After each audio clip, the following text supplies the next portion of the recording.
The crystal chandelier light caught the edge of a cracked porcelain spoon as Marcus Chen placed it gently on the table between three men in black suits and a terrified woman.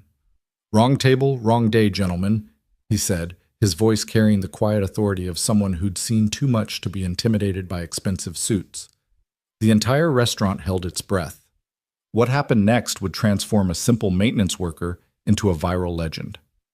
Follow my story to the end and comment the city you're watching from so I can see how far my story has reached. The Golden Pearl restaurant hummed with the kind of energy that only came from mixing wealth wine and whispered secrets. Crystal chandeliers cast honey-colored light across tables dressed in Egyptian cotton, while a string quartet played Vivaldi from a corner alcove designed specifically for acoustic perfection. The maitre d' moved between tables like a conductor orchestrating an evening where a single bottle of wine could cost more than most people's monthly rent. Marcus Chen wasn't supposed to be there. At 36, he inhabited the invisible spaces of the city's infrastructure. The guy who showed up after closing to fix commercial ovens, recalibrate fire suppression systems, or replace faulty sensors in walk-in freezers. His company, Chen Industrial Maintenance, consisted of himself a van full of tools and a reputation for being the one contractor who actually showed up when promised. Tonight's job was routine inspect the kitchen's new automated fire suppression system, verify the emergency exit mechanisms, and sign off on the safety compliance forms that would keep the Golden Pearl's insurance rates from skyrocketing. Simple work that paid well enough to keep his 8-year-old daughter Emma in her art classes and martial arts lessons. Emma sat at a small table near the emergency exit, her backpack full of homework beside her, carefully folding origami butterflies from the restaurant's cloth napkins. The staff had given her a basket of them, amused by the serious little girl who could turn their fancy linens into delicate art. She'd already made 7 butterflies, lining them up like a small army across the table's marble surface. "Daddy, look," she called out softly, holding up her latest creation. "This one has perfect wings." Marcus glanced over from where he was photographing a grease-caked sprinkler head, his worn denim jacket contrasting sharply with the restaurant's opulence. Around his wrist, a simple red string bracelet caught the light, Emma's morning ritual tied there with the solemnity only an 8-year-old could muster. "It's for protection," she'd explained that morning, her fingers careful as she knotted it. "Mrs. Zheng at Chinese school says red thread connects people who are meant to help each other.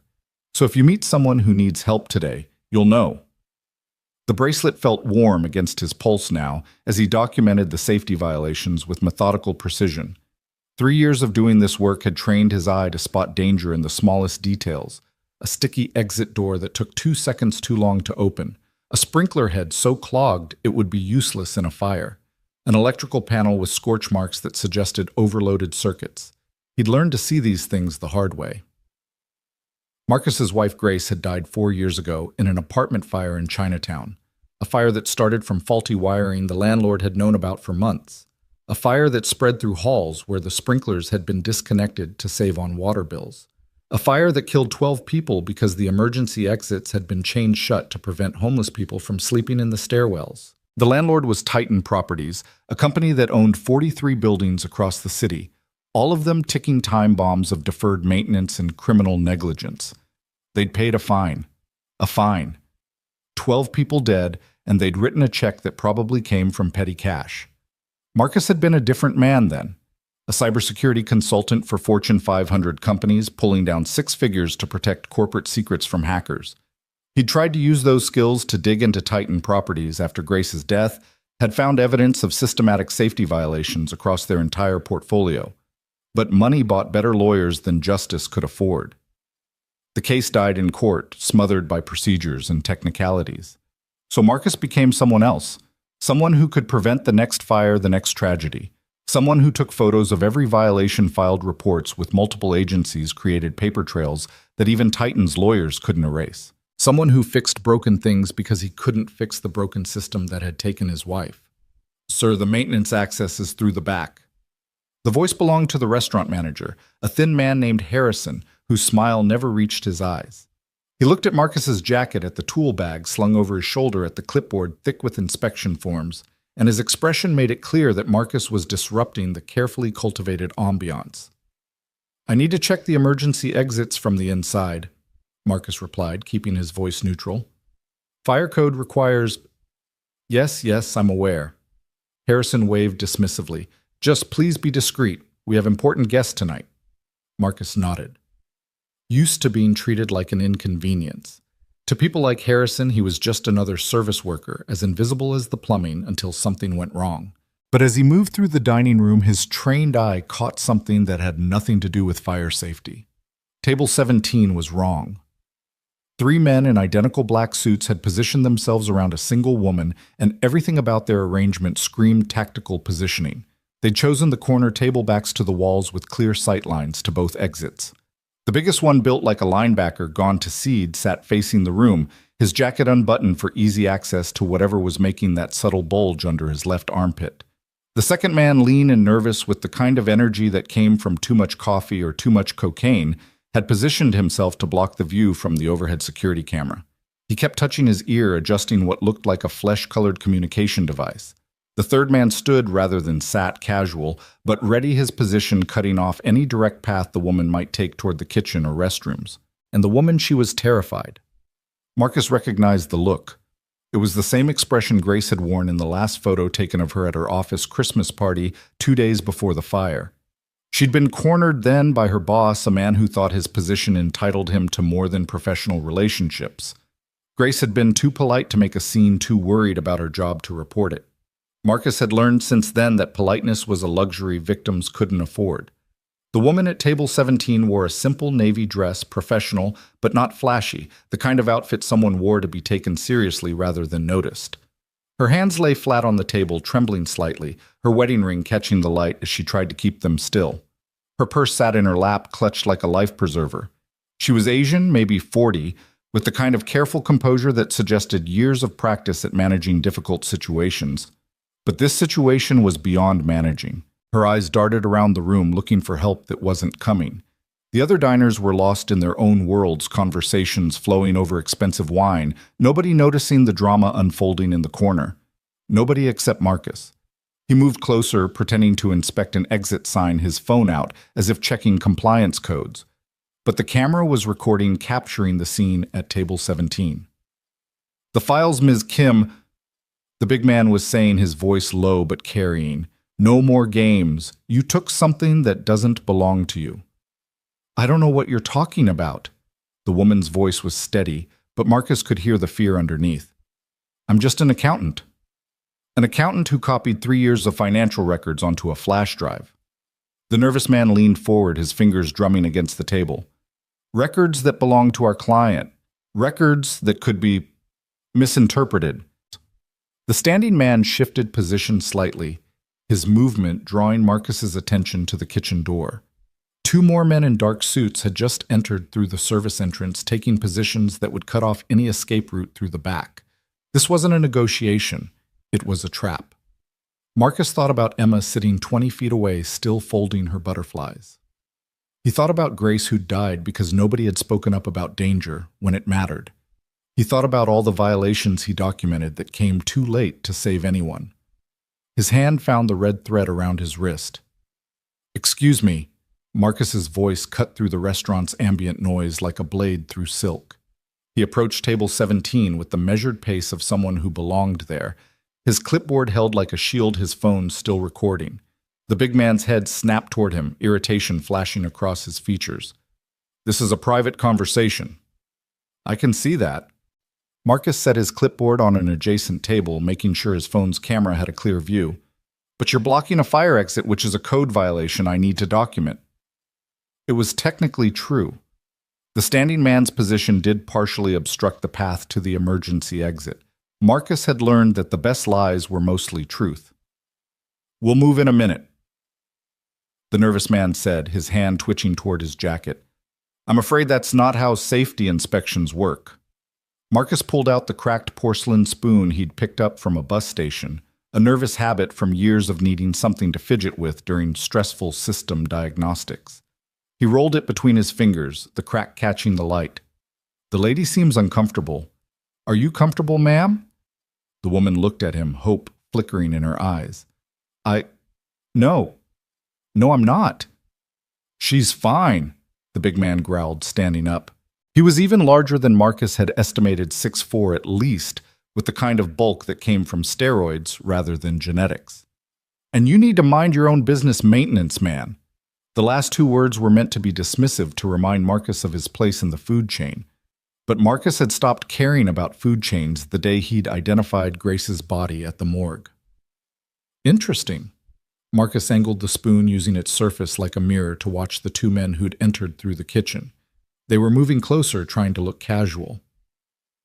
"You know what's really interesting? The way you've positioned yourselves to block all three cameras in this section. Very professional, almost like you've done this before." The nervous man's hand moved to his ear, probably alerting the others that they had a problem. The standing man took a step toward Marcus, his intention clear. That's when Emma's voice rang out across the restaurant. "Daddy, are you making friends?" Every head in the dining room turned toward the little girl with her army of origami butterflies. She stood beside her table backpack over one shoulder, watching the scene with the kind of innocent curiosity that made every adult in the room suddenly hyper-aware of what was happening. "Just talking to some people, sweetheart," Marcus called back, keeping his voice light. "Stay right there." But Emma was already walking over her butterflies gathered in her small hands. She moved with the confidence of a child who'd never learned to be afraid of adults, who still believed the world was fundamentally safe. "Are you having a party?" she asked the woman at table 17. "You look sad. Do you want a butterfly? They're good luck." She held out one of her creations, a delicate thing made from white linen that seemed to glow in the chandelier light. The woman's composure cracked. Tears welled in her eyes as she accepted the butterfly with shaking hands. "Thank you, sweetie. It's beautiful." "Why is she crying?" Emma looked up at the big man with the directness only children could manage. "Did you make her cry?" The dining room had gone completely silent. Every conversation had stopped, every fork suspended midway to its owner's mouth. The string quartet had even paused between movements, sensing the shift in atmosphere. Someone at table 12 had their phone out recording. "Your daughter should go back to her table," the big man said to Marcus, but his voice had lost its edge. Nothing destroyed tough guy intimidation faster than a child's innocence. "Emma, go sit down," Marcus said gently. "I'll be there in a minute." "But the lady is sad." "I know, baby. That's why I'm going to help her." Emma looked between the adults, her 8-year-old mind processing the tension she couldn't quite understand. Then she reached into her pocket and pulled out another piece of red thread. "Here," she said to the woman. "This is for protection. My daddy has one too. See?" She pointed to Marcus's wrist. "It means you're connected now. He has to help you because the thread says so." She tied the red thread around the woman's wrist, with the same careful attention she'd given Marcus's that morning. The woman, Ms. Kim, watched with wonder as the little girl worked this unexpected ally in her moment of crisis. "There," Emma announced. "Now you're safe." She walked back to her table, satisfied with her intervention, leaving behind a dining room that suddenly felt like a theater where everyone had forgotten their lines. Marcus looked at the three men, then at Ms. Kim with her red thread bracelet, then at the growing number of phones pointed their direction. "Gentlemen," he said, loud enough for every phone to pick up his voice, "I believe the lady would like to leave now. And you're going to let her." The big man's face flushed red. "You have no idea what you're getting involved in." "Actually, I do." Marcus held up his own phone, showing the recording time, 7 minutes 23 seconds. "Corporate intimidation, preventing free movement, implied threats. That's enough for assault charges, and that's before we get into whatever financial crimes you're trying to cover up." "You think you're some kind of hero?" The nervous man stood up, his hand moving inside his jacket. "No." Marcus's voice was calm, almost sad. "I'm just someone who knows what happens when people stay quiet about dangerous situations. Someone dies. It's always someone who didn't deserve it, someone who just wanted to go home to their family." He looked directly at Ms. Kim. "Do you want to leave?" "Yes," she whispered. "Please." "Then stand up and walk to the exit. These gentlemen are going to stay seated." The standing man moved to block her path. "She's not going anywhere with those files." "Files?" Marcus turned the cracked spoon in his fingers, the repetitive motion keeping his hands steady. What files would those be? The ones documenting financial crimes, the ones that prove what exactly? Embezzlement money, laundering? Or are we talking about something worse? Safety violations, maybe, the kind that get people killed. Ms. Kim's sharp intake of breath told him he'd hit close to the mark. You were the one, she said suddenly, staring at Marcus with recognition dawning in her eyes. You're Marcus Chen. Your wife died in the Chinatown fire. You've been filing all those safety complaints against Titan Properties. The name hit the room like a thunderclap. Titan Properties. The company that owned half the low-income housing in the city. The company that had been in the news for suspicious fires in buildings they wanted to demolish for development. The company that always seemed to have the fire department's inspection reports come back clean despite multiple complaints. Shut up, the big man snarled at Ms. Kim, but she was already standing emboldened by the cameras by Emma's butterfly still clutched in her hand by the red thread around her wrist. I'm Catherine Kim, she announced to the room, to the phones, to the internet that would soon make her famous. I'm a forensic accountant. I was hired to audit Titan Properties' books, and I found evidence that they've been bribing city inspectors for over a decade. I found payments to have sprinkler systems disconnected, to have fire exits chained, to have... The nervous man lunged for her, but Marcus was already moving.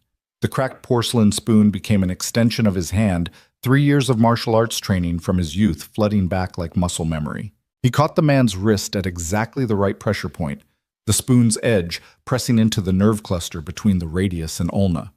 The man's hand went completely numb, his fingers releasing their grip on Catherine's arm. The big man came at Marcus like a freight train, but freight trains were predictable. They moved in straight lines. Marcus sidestepped, using the man's momentum against him, guiding him into a table that sent plates and wine glasses crashing to the floor. The standing man reached for something in his jacket, but Marcus was faster. He grabbed a cloth napkin from the nearest table, twisted it into a rope, and in one fluid motion had it wrapped around the man's wrist, pinning his hand inside his jacket. Stop! Harrison, the manager, appeared, his face red with indignation. You're destroying my restaurant. Your restaurant was already destroyed, Marcus said, not taking his eyes off the three men. The moment you let them use it for this. How much did they pay you to look the other way? Harrison's guilty flinch was answer enough. The two men from the kitchen were moving in now, but the dining room had transformed into something they hadn't expected. 20 phones were recording. The live streams had already started. Someone was narrating the scene for their followers in real time. This is insane. Some maintenance guy is fighting off corporate thugs. Oh my God, he just took down 3 guys with a spoon and a napkin. The nervous man cradled his numb hand, backing away. The big man got to his feet slowly, wine dripping from his expensive suit. The standing man finally got his hand free from his jacket, but with so many witnesses, whatever he'd been reaching for stayed hidden. You're going to regret this, the big man said to Marcus. I already have many regrets, Marcus replied.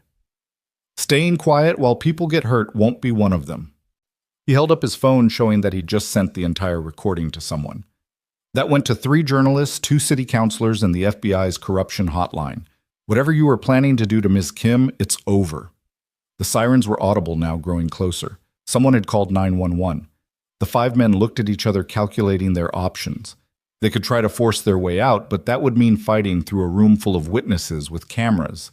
They could stay and try to explain, but that would mean being there when the police arrived. This isn't over, the big man said to Catherine. You can't hide forever. She won't have to, Marcus said, because by tomorrow morning, everyone in the city will know her face, her name, and what she's trying to expose. You've lost the advantage of shadows. Hard to intimidate someone when the whole world is watching. The men left then, moving quickly, but not running, maintaining the fiction that they were just business associates leaving after a tense meeting. The 2 from the kitchen disappeared back the way they'd come. The 3 from table 17 walked out the front door just as the first police car pulled up. Catherine Kim sat down heavily, the adrenaline leaving her shaky. Emma appeared at her elbow, offering another butterfly. You were very brave, the little girl said solemnly. Both of you. Daddy doesn't usually fight people anymore, but sometimes he has to when someone's in trouble. Any more? Catherine looked at Marcus with curiosity.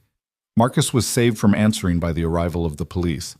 2 officers entered, hands on their weapons, taking in the overturned table, the scattered dishes, the room full of people with phones out. "Someone want to tell me what happened here?"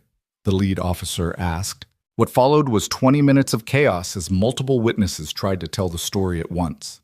The live stream videos were played and replayed. Catherine Kim showed her credentials and explained about the audit, the threats, the files she'd copied that proved Titan Properties had been systematically violating safety codes for profit. Marcus stayed quiet through most of it, sitting with Emma, helping her refold some butterflies that had gotten crumpled in the excitement.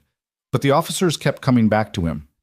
"So you're saying you subdued 3 men with—" The officer checked his notes. "A spoon and a napkin."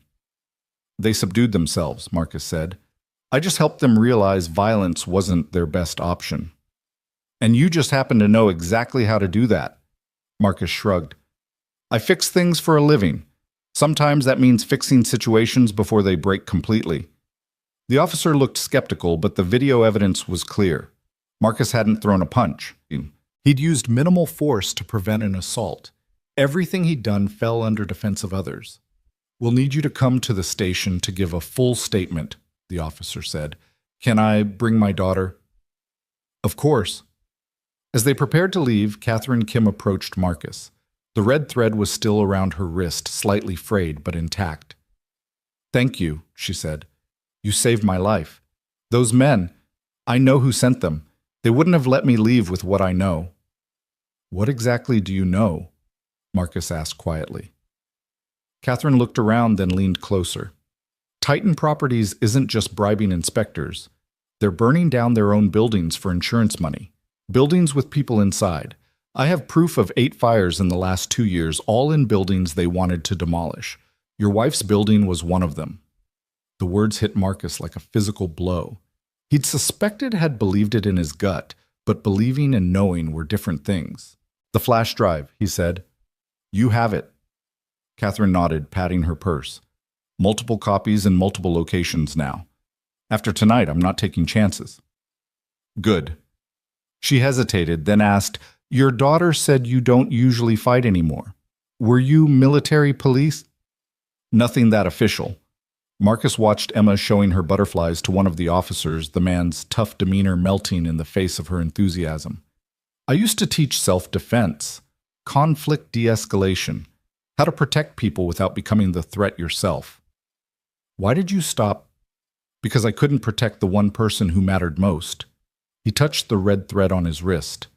"Now I just try to fix things before they break." "Tonight you were about to break." Catherine's eyes filled with tears again. "I'm going to make them pay, for your wife, for all of them." "Just be careful," Marcus said, "and stay visible. Darkness is where they're comfortable. Stay in the light where everyone can see you." Harrison, the manager, was being questioned by police, his earlier arrogance replaced by nervous stammering. The restaurant had emptied except for staff and investigators. The golden ambiance had been shattered, replaced by the harsh reality of crime scene tape and evidence markers. "Daddy," Emma tugged on his sleeve. "Are we heroes now?" Marcus knelt down to her level. "No, baby, we're just people who helped when someone needed it." "But everyone was recording. We're going to be on the internet." "Probably. Will it help the sad lady?" Marcus looked over at Catherine Kim, who was showing something on her phone to a detective, her posture straightening with every word she spoke. The woman who'd been terrified an hour ago was transforming into someone else, a witness, a warrior, a voice for the dead. "Yeah," he said. "I think it will." They left the Golden Pearl as the crime scene investigators arrived. Emma held Marcus's hand, her other arm cradling her collection of butterflies. The red thread on his wrist caught the streetlight as they walked to their car. "Daddy," Emma said as he buckled her into her booster seat, "Mom would be proud of you." Marcus's throat tightened. "What makes you say that?" "Because you used your inside voice even when you were fighting. Mom always said the strongest people don't need to yell." He kissed the top of her head, unable to speak for a moment. As they drove home, Marcus's phone buzzed with notifications. The videos were already spreading across social media. "Maintenance worker saves whistleblower" was trending. Someone had isolated the moment when Emma gave Catherine the butterfly, adding the caption, "Not all heroes wear capes, some wear red thread." But Marcus wasn't thinking about the viral fame that was about to descend on them. He was thinking about Grace, about the fire that had taken her, about the possibility that it hadn't been negligence but murder. He was thinking about Catherine Kim, brave enough to steal evidence of corporate crimes, who'd almost paid the ultimate price for her courage. He was thinking about the system that let companies like Titan Properties operate with impunity, buying their way out of consequences while families buried their dead. And he was thinking about the cracked porcelain spoon in his pocket, a broken thing that had proved useful when it mattered most. Sometimes the broken things were the ones that saved you. Sometimes the maintenance man was the only one who could see what needed fixing. And sometimes a little girl with paper butterflies and red thread could remind everyone what protection really meant. Tomorrow would bring interviews and investigations, lawyers, and threats, fame he didn't want, and attention he couldn't avoid. But tonight, he was just a father driving his daughter home. The red thread around his wrist, a reminder that connections between people were the only things that really mattered. The dashboard clock read 9:47 p.m. 3 hours ago, he'd been nobody special, just another invisible worker keeping the city's infrastructure running. Now he was about to become the face of something larger, a movement, a reckoning, a long overdue accounting for those who profited from others' suffering. He didn't want it, but want and need were different things. Grace had needed someone to speak for her when she could no longer speak. Catherine Kim had needed someone to stand for her when she couldn't stand alone. Emma needed a father who showed her that doing right was more important than doing nothing. And maybe, just maybe, the city needed to see that sometimes the maintenance man was the most important person in the room, the one who could see what was broken and wasn't afraid to fix it. The red thread caught the passing streetlights as they drove through the city, a thin line of connection and protection, fragile but unbroken, just like hope itself. The video hit 10 million views before midnight. Marcus discovered this when Emma's school called at 6:47 a.m., suggesting he might want to keep her home for a few days until the situation calms down. The situation, as Principal Martinez delicately put it, was the crowd of reporters currently surrounding PS 84's main entrance, all hoping to interview the butterfly girl, who'd become the heart of a story that was reshaping the city's understanding of corporate corruption. "Daddy, there are people on our lawn," Emma announced from the living room window, still in her pajamas with her hair sticking up at odd angles. "A lot of people, with cameras." Marcus peered through the blinds. She was understating it. Their small rental house in Queens was under siege. News vans lined the street like a convoy.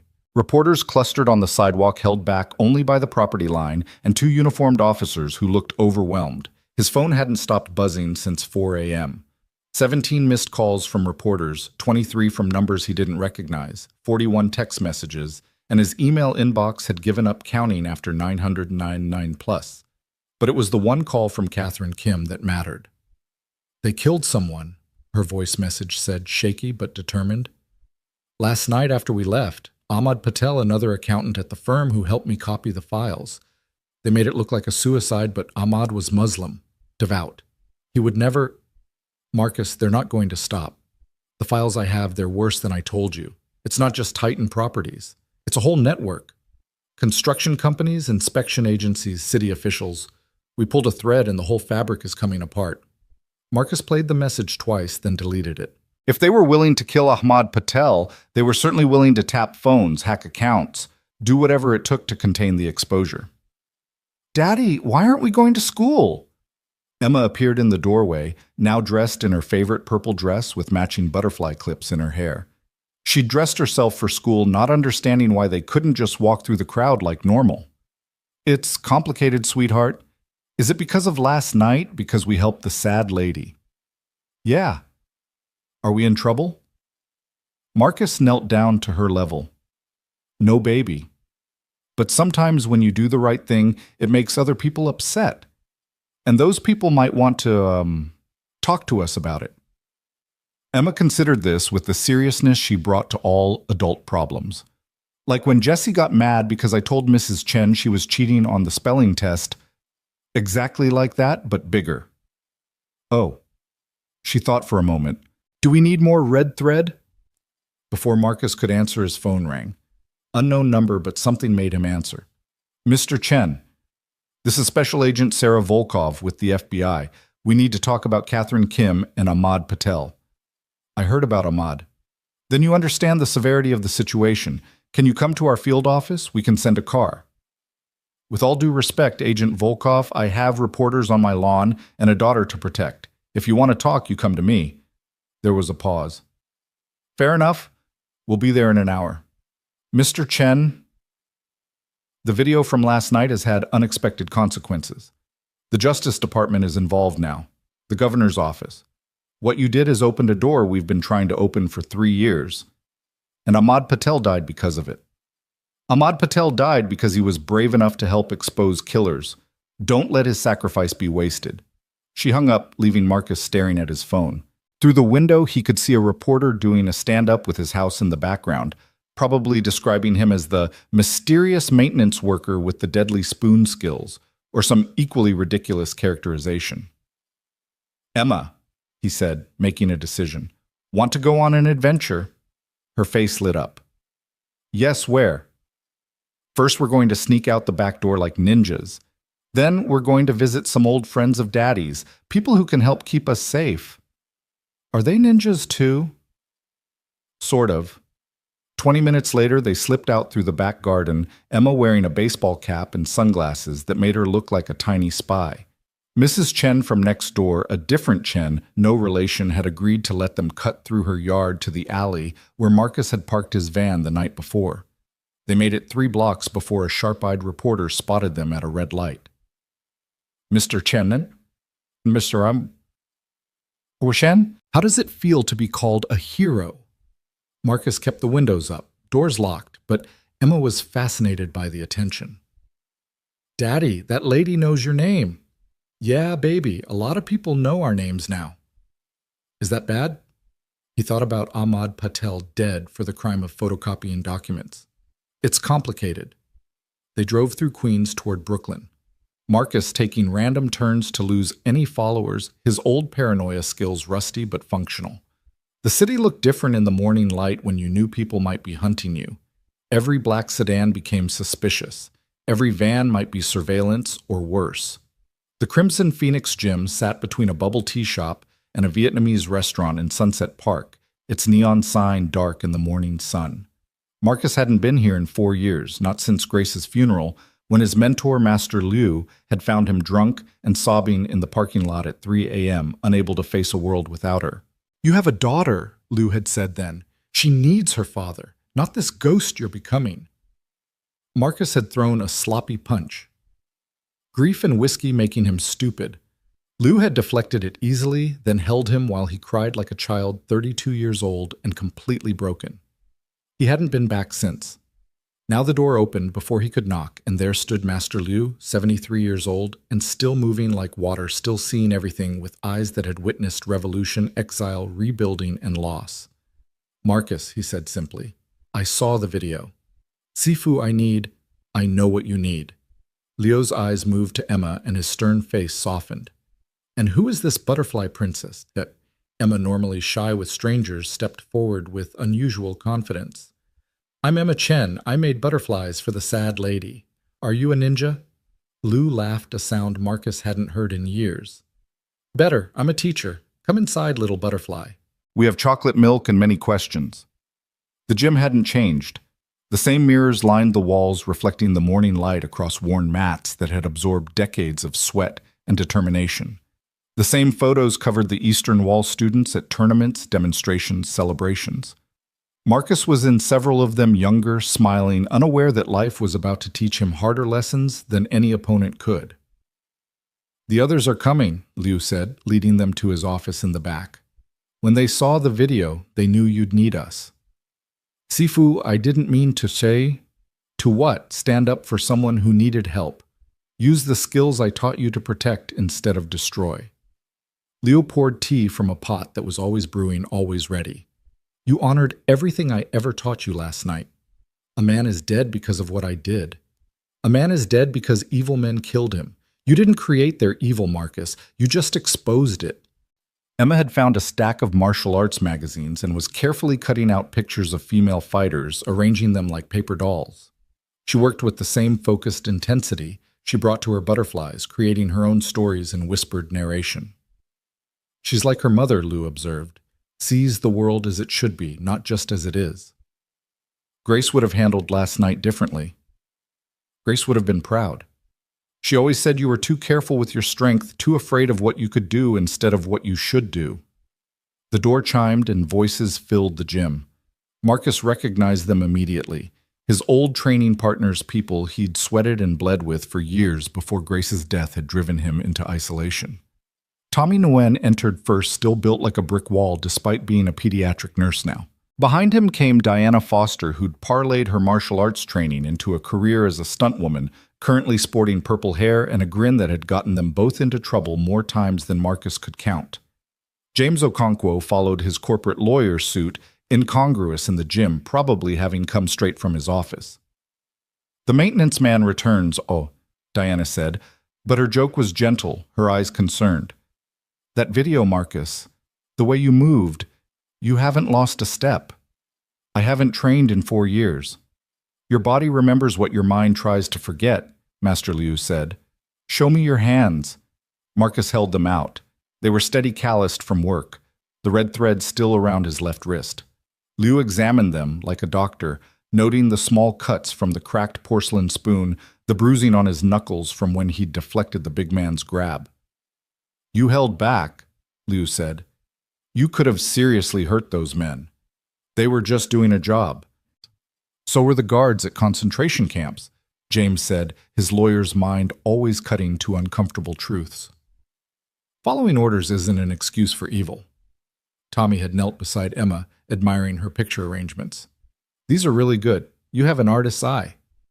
My mom was an artist, Emma said proudly. She painted birds. Daddy keeps them all in his room.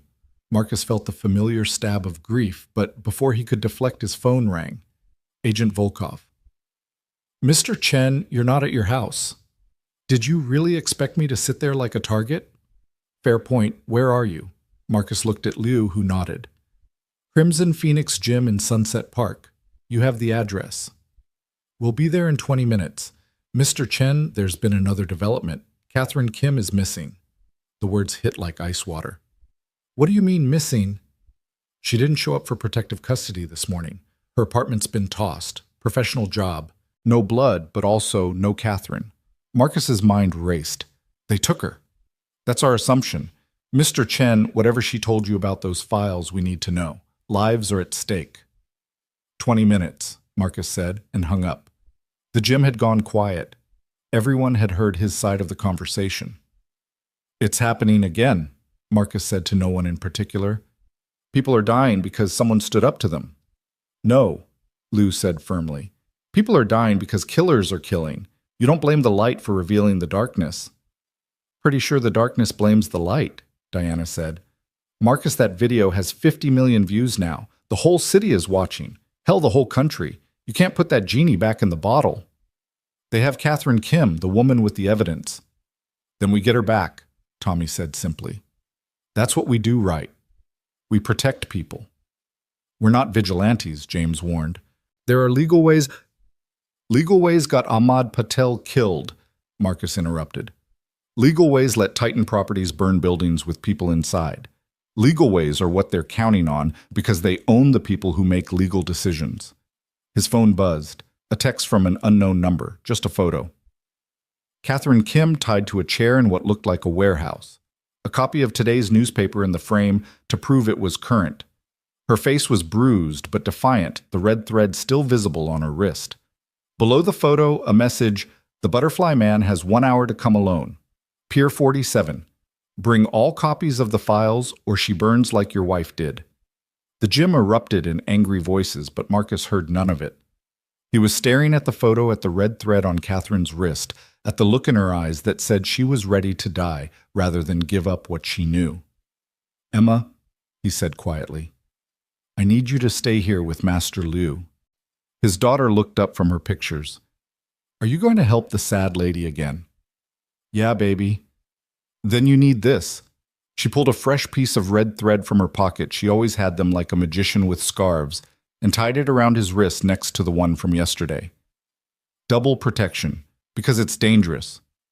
How do you know it's dangerous? Because you have your scary face on, the one from when the bad men were at Mommy's funeral. Marcus froze. What bad men? The ones in the black car who watched us at the cemetery. You made me go inside with Aunt Linda, but I saw them.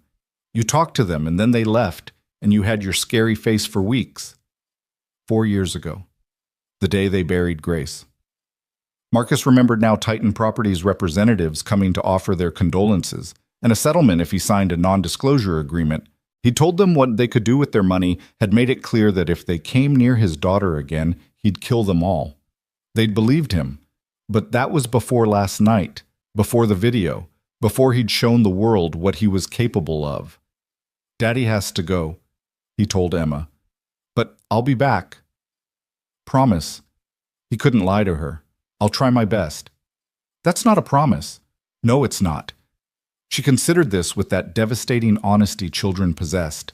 Then she hugged him tight, whispering, "Be like water, Daddy. That's what Mommy used to say when you trained. Be like water." Grace's words in Emma's voice. It almost broke him. Master Liu stepped forward. "You're not going alone." The message said, "Come alone." It didn't say stay alone. Liu's smile was sharp as a blade. Besides, they threaten one of my students, they threaten me, and I haven't had a good fight in years. Sifu, you're 73, and I've been dangerous for 70 of those years. Tommy, Diana, James, you know what to do. They moved without question, a team responding to unspoken orders. Tommy went to a cabinet and pulled out equipment Marcus recognized tactical gear from Liu's military days, updated and maintained because Liu believed in being prepared for everything. Diana was already on her phone calling in favors from her stunt crew. "Yeah, Pier 47, bring the drone rig and the thermal cameras. No, this isn't a movie. This is real." James had his laptop out, fingers flying over the keyboard. Pier 47 is owned by a shell company that traces back to, surprise, surprise, Titan Properties. It's been closed for renovation for 6 months, but no work's been done. Perfect place for disappearing someone. Agent Volkov arrived while they were preparing, taking in the scene with professional assessment. She was younger than her voice had suggested, maybe 35, with the kind of alertness that came from seeing too much too young. "This is not how we do things," she said, looking at the tactical gear. "Then how do you do things?" Marcus asked. "Because your way got Ahmad Patel killed and Catherine Kim kidnapped. We follow the law. The law they've bought." She had no answer for that. Instead, she pulled out a tablet showing Marcus a file. "This is what Catherine Kim found. We managed to recover it from her cloud backup before they deleted it." The file was devastating. Financial records showing Titan Properties had been systematically burning their own buildings for insurance money. But worse, much worse, were the communications showing they knew people were inside.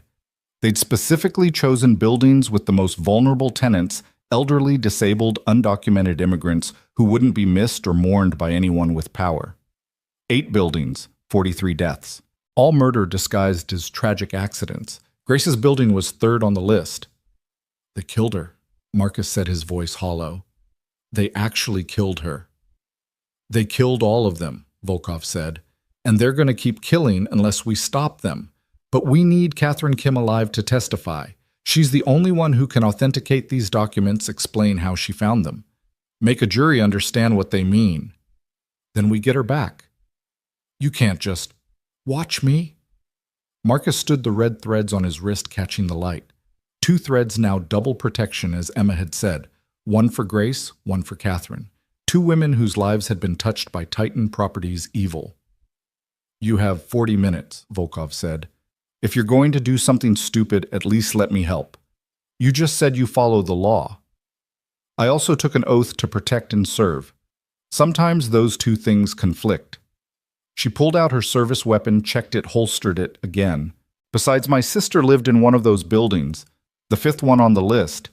She got out, but her neighbor didn't. Mrs. Petrovsky, 78 years old, still sent Christmas cards to family in Russia every year, died of smoke inhalation because the fire exits were chained."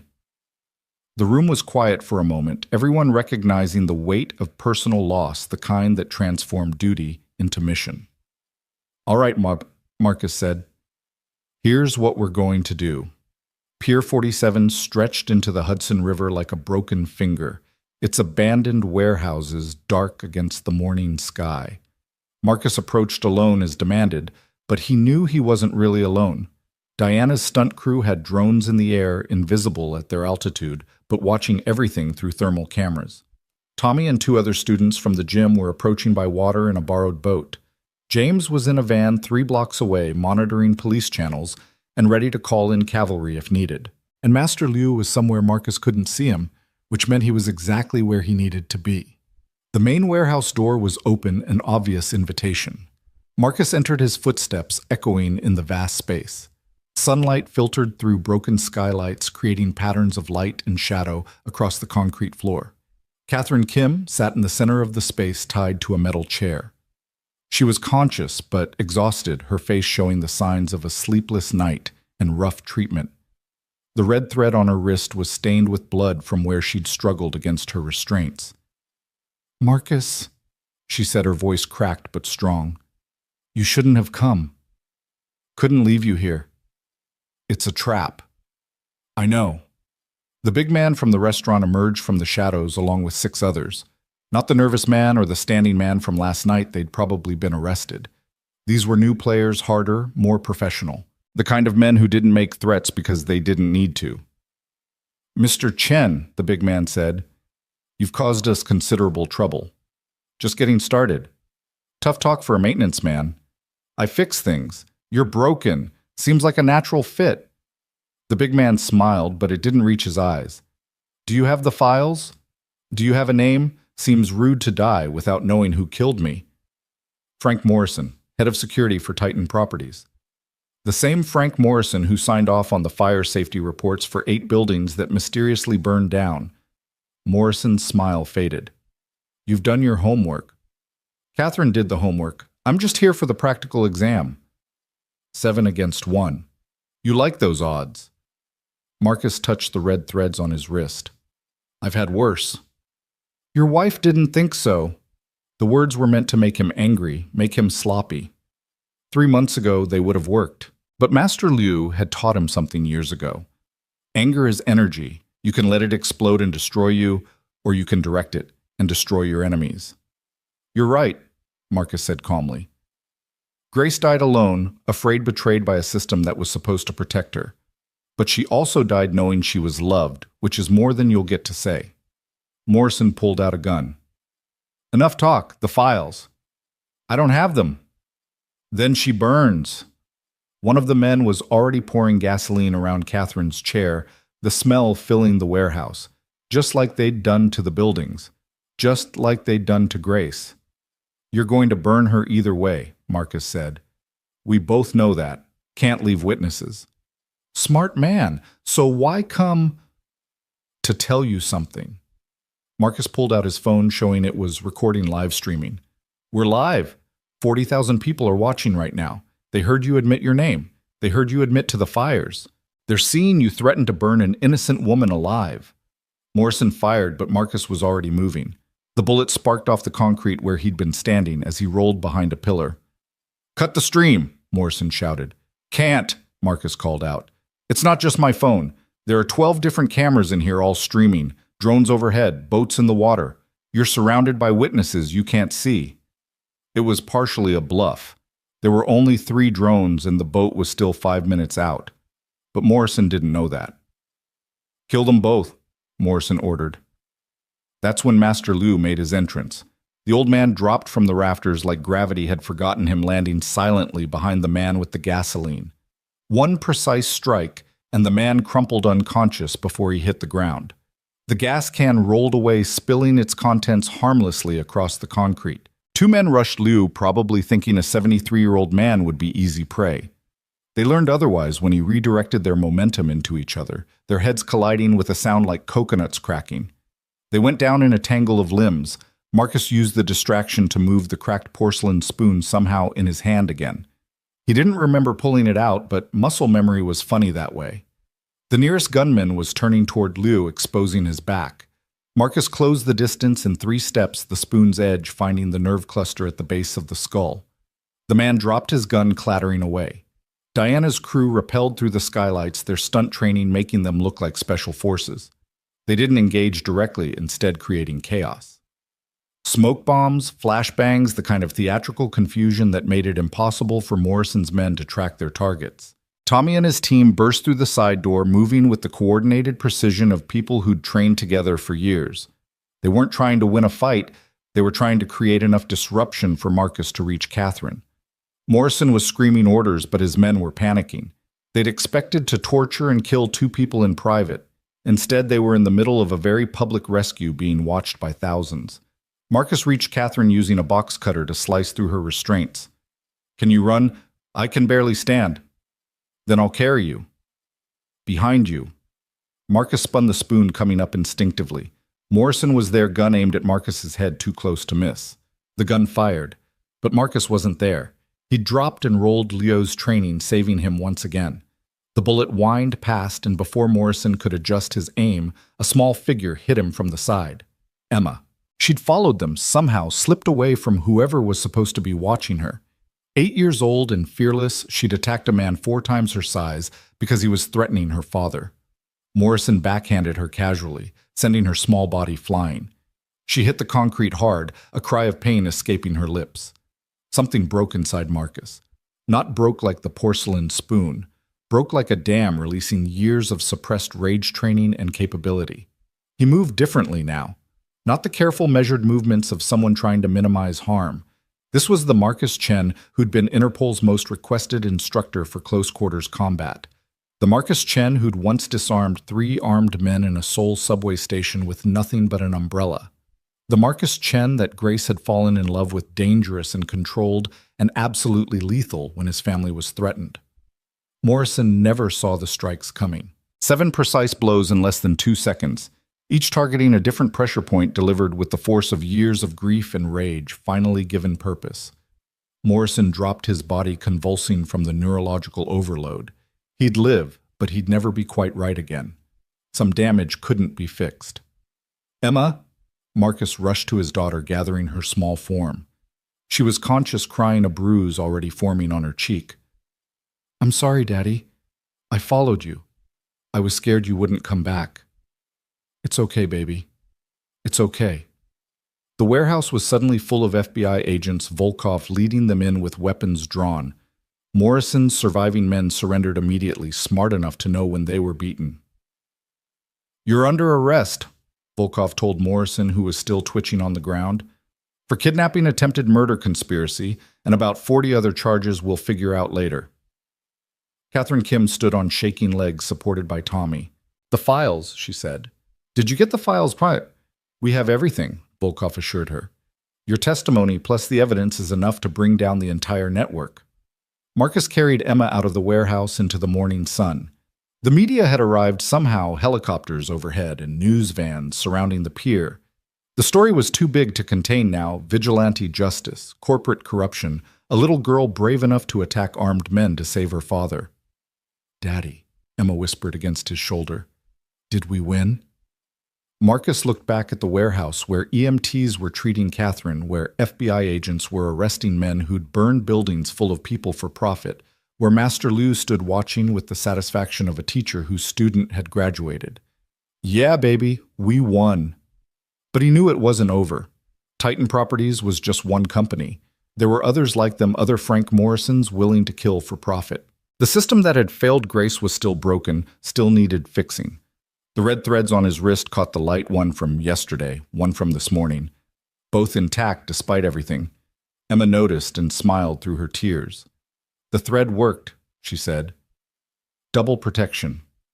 It did. "Will the sad lady be okay now?" Marcus looked at Catherine Kim being helped into an ambulance, still clutching the butterfly Emma had given her the night before. She caught his eye and nodded a promise that she'd see this through, that their sacrifice wouldn't be wasted. "She'll be okay," Marcus said. "We all will." But even as he said it, he knew things had changed.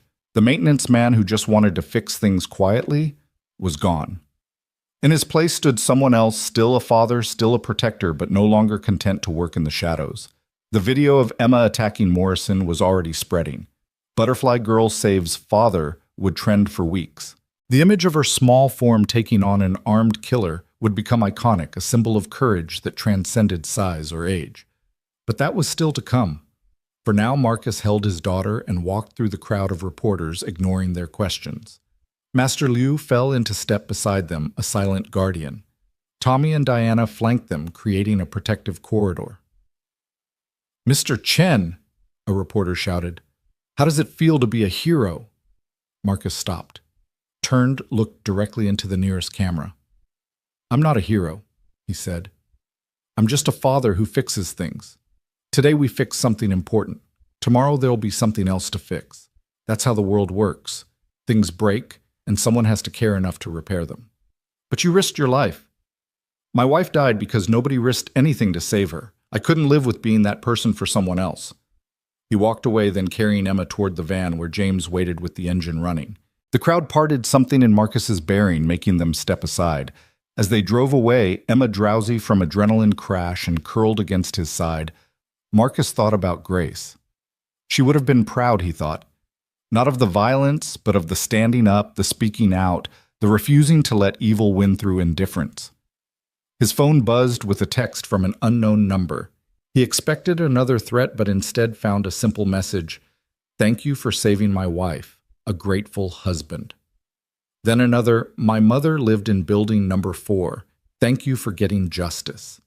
And another: "You showed my kids that ordinary people can make a difference."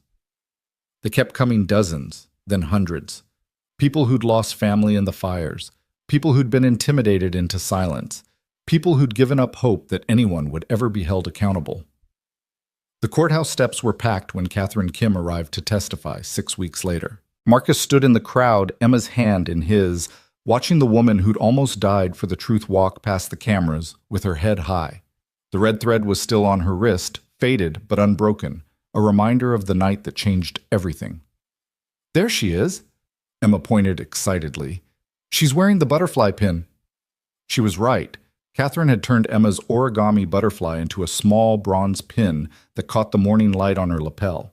It had become her trademark during the pre-trial hearings, a symbol that the media had latched onto. The butterfly whistleblower, they called her, though Marcus knew she hated the nickname.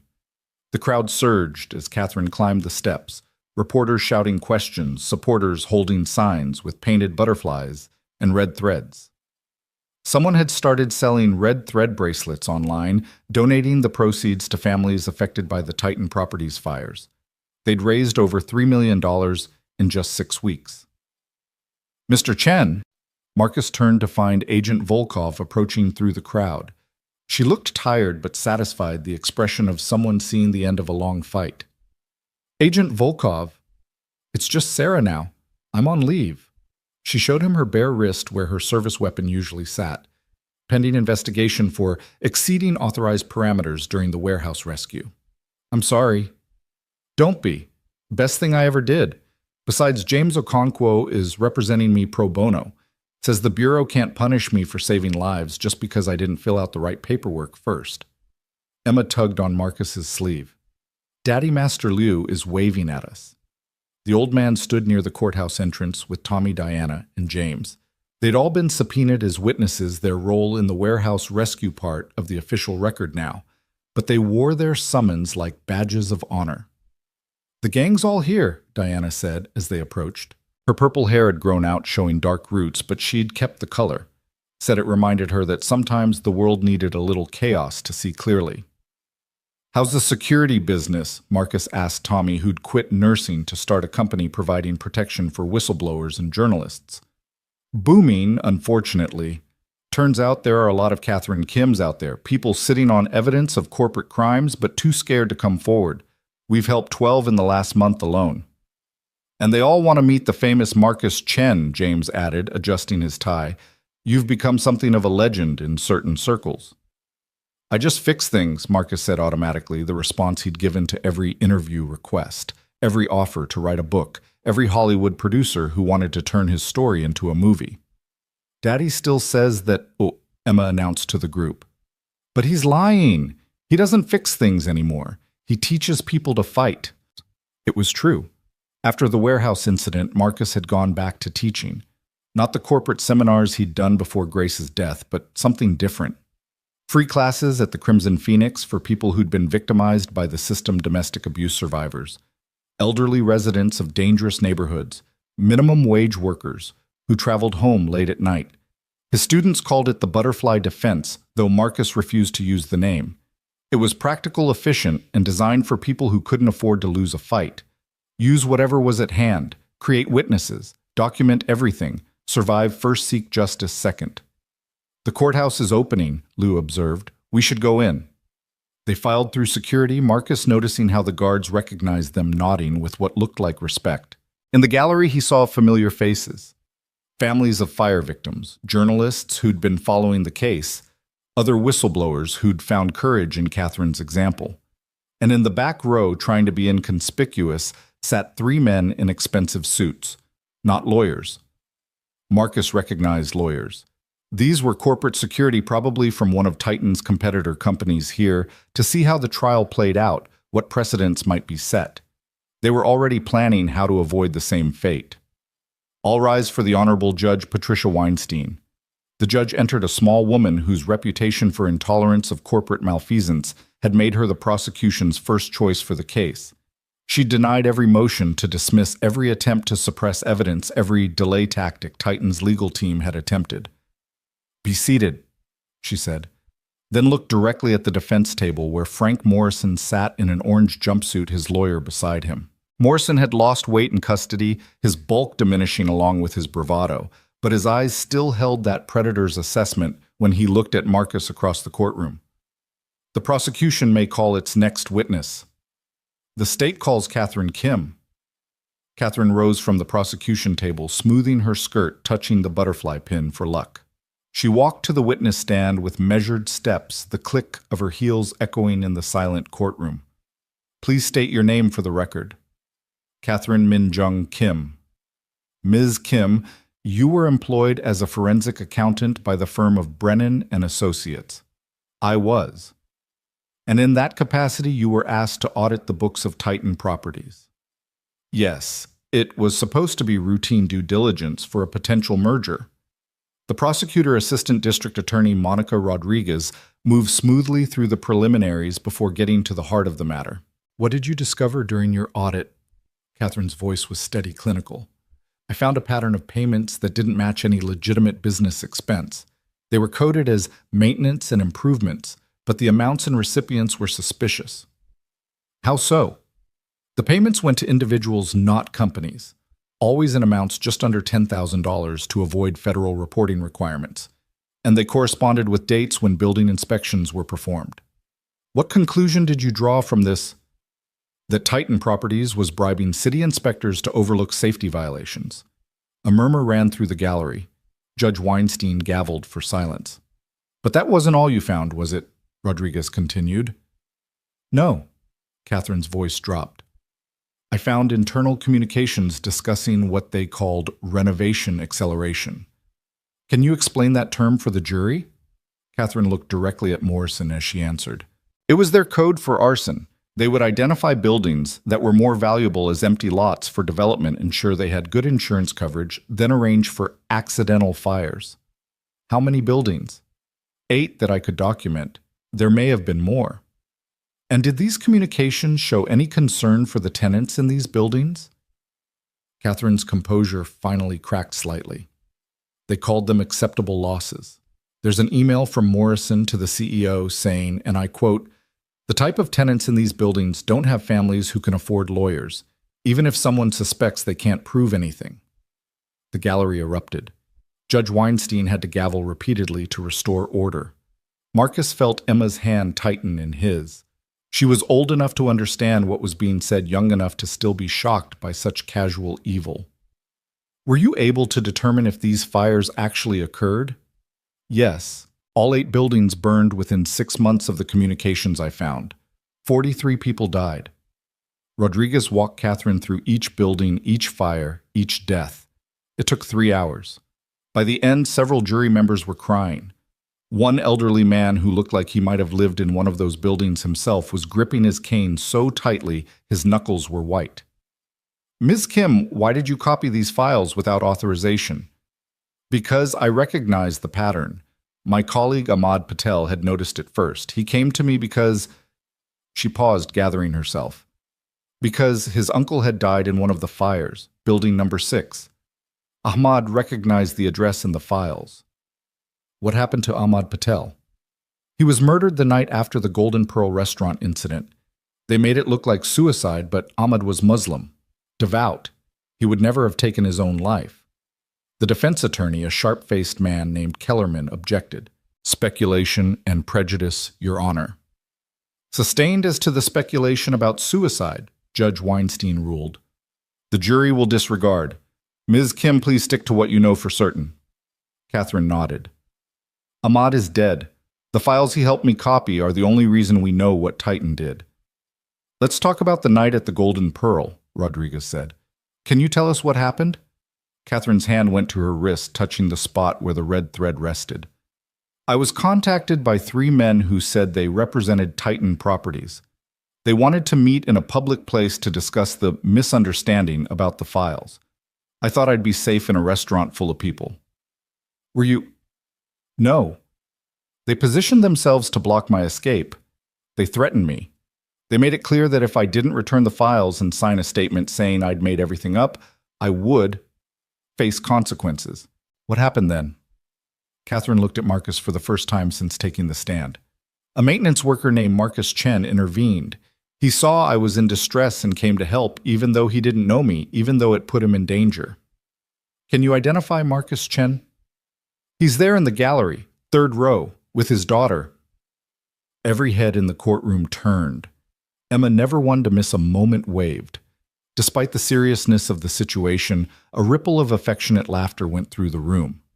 What happened after Mr. Chen intervened? He documented everything, recorded it, made sure there were witnesses. He prevented them from taking me by force, and when the police arrived, there was enough evidence to arrest them. But that wasn't the end, was it? No. The next morning, I was kidnapped from my apartment. They took me to a warehouse at Pier 47. They were going to burn me alive, make it look like I'd set the fire myself in a suicide attempt, the same way they'd burned their buildings. How do you know this? Frank Morrison told me. He said I would burn like all the others, that nobody would question another tragic fire. But you were rescued. Yes, Mr. Chen came along with others. They saved my life. Rodriguez turned to the jury. No further questions at this time. Kellerman rose for cross-examination, his expression suggesting he knew he was fighting a losing battle, but was being paid too much to give up. Ms. Kim, you accessed confidential files without authorization, correct? Yes. You copied proprietary information belonging to Titan Properties. I copied evidence of murder. Moved to strike as non-responsive. Overruled, Judge Weinstein said. The witness is explaining her actions. Kellerman tried another angle. You've received significant media attention from this case, haven't you? Book deals, movie rights, speaking engagements. I've been offered those things. I've declined them all. Really, no financial benefit whatsoever. Catherine's voice hardened. Mr. Kellerman, 43 people died. One of them was my colleague's uncle. Another was Mr. Chen's wife. There is no amount of money that would make profiting from their deaths acceptable to me. But you have become famous. I've become visible. There's a difference. I can't go to a grocery store without being recognized. I've received death threats. I've had to move 3 times. If this is fame, I don't want it. Kellerman spent another hour trying to find holes in Catherine's testimony, but she was unshakable. The documents spoke for themselves, and she was simply their translator. When court recessed for lunch, Marcus found himself in the hallway with Catherine for the first time since the warehouse. Thank you, she said simply, for everything. You're the one testifying. You're the brave one. She held up her wrist, showing the red thread. I haven't taken it off. It reminds me that connections between people are the only real protection we have. Emma, who'd been quietly drawing during the testimony, showed Catherine her latest creation, a picture of butterflies carrying buildings away from fires. So the people can escape, Emma explained. The butterflies save everyone. Catherine knelt down to Emma's level. That's beautiful. You know what, you're right. The butterflies do save everyone. Every time someone speaks up, every time someone helps a stranger, every time someone refuses to look away, Those are all butterflies. Is my daddy a butterfly? Catherine smiled. The biggest, strongest butterfly I've ever seen. Marcus was about to deflect when his phone buzzed. Unknown number, but he'd learned to answer those now. Mr. Chen. This is Rebecca Santos from the Times. I'm at New York Presbyterian Hospital. There's a situation here you need to know about. A woman named Linda Park is refusing to leave her husband's room. Security is about to forcibly remove her, but she says she knows. Says you'd understand why she can't leave. Marcus recognized the name. Linda Park was one of his students, a 60-year-old Korean woman who'd started taking his classes after her husband was diagnosed with dementia. She'd been terrified of the day when she might have to physically defend him from those who might take advantage of his confusion. What's the situation? The hospital says her insurance has lapsed, that her husband needs to be transferred to a state facility. But Mrs. Park says those facilities are where patients go to die. She's barricaded herself in the room. Marcus looked at Catherine and Emma at the courtroom where justice was finally being served for crimes long buried. Tell her I'm coming, he said. Catherine heard his side of the conversation. Go, she said. This trial will continue for weeks. That woman needs you now. Daddy, are we helping someone? Emma asked. Yeah, baby, we are. They arrived at the hospital to find a crowd already forming. Somehow word had gotten out that the butterfly defense man was coming. The security guards looked uncomfortable, clearly not wanting to be filmed dragging an elderly woman from her dying husband's bedside. Linda Park sat in a chair she'd wedged against the door, her small frame tense with determination. Through the window, Marcus could see her husband in the bed connected to machines, unaware of the drama around him. Mrs. Park, wow, Marcus called through the door. It's Marcus Chen. The door opened immediately. Linda Park's face was streaked with tears, but her eyes were fierce. Mr. Chen, they want to take him to one of those places. The same company that owns the facility, it's subsidiary of Titan Properties. They buy sick people's debt, force them into their facilities, then bill Medicare until the patients die. It's another scam, another way they profit from suffering. Marcus felt the familiar anger rising. Even facing prosecution, even with their executives in jail, the tentacles of corruption spread wide. Do you have proof? I have everything. She showed him a folder thick with documents. My nephew is a paralegal. He's been investigating. 17 elderly patients transferred to Titan-owned facilities in the last year. All died within 6 months. All had their estates drained by medical bills first. Marcus looked at the growing crowd at the cameras already recording. Then he looked at Emma, who was tying one of her red threads around Mrs. Park's wrist. For protection, Emma said solemnly. He made a decision. Mrs. Park, would you like to tell your story to those reporters? I'm not good with cameras. You don't have to be good, you just have to be truthful. For the next hour, Linda Park became the unlikely face of another scandal. She spoke about her husband, a war veteran who'd served his country only to be abandoned by it in his illness. She showed the documents, the bills, the threats from collection agencies owned by the same company that owned the facilities. The hospital administration, faced with the growing crowd and negative publicity, suddenly discovered that Mrs. Park's insurance was actually valid after all, a clerical error, they said. Her husband could stay, but the damage was done. Butterfly defense started trending again this time, attached to stories of elderly patients, disabled individuals, everyone who'd been victimized by the healthcare to hospice pipeline that companies like Titan had created.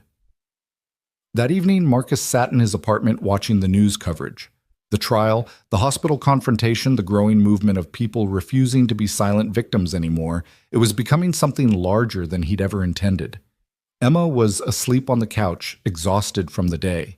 She'd given out 14 red threads at the hospital, each one to someone who'd shared their own story of loss and exploitation. His phone rang. Master Liu. Sifu. Have you seen the news from Chicago? No. Turn on Channel 7. Marcus changed the channel to find coverage of a massive protest outside a Titan-owned building in Chicago. Hundreds of people, all wearing red threads around their wrists, all holding paper butterflies. It's spreading, Liu said. Your students here, they're teaching others. The butterfly defense isn't just about physical protection anymore. It's about standing up, speaking out, refusing to be silent.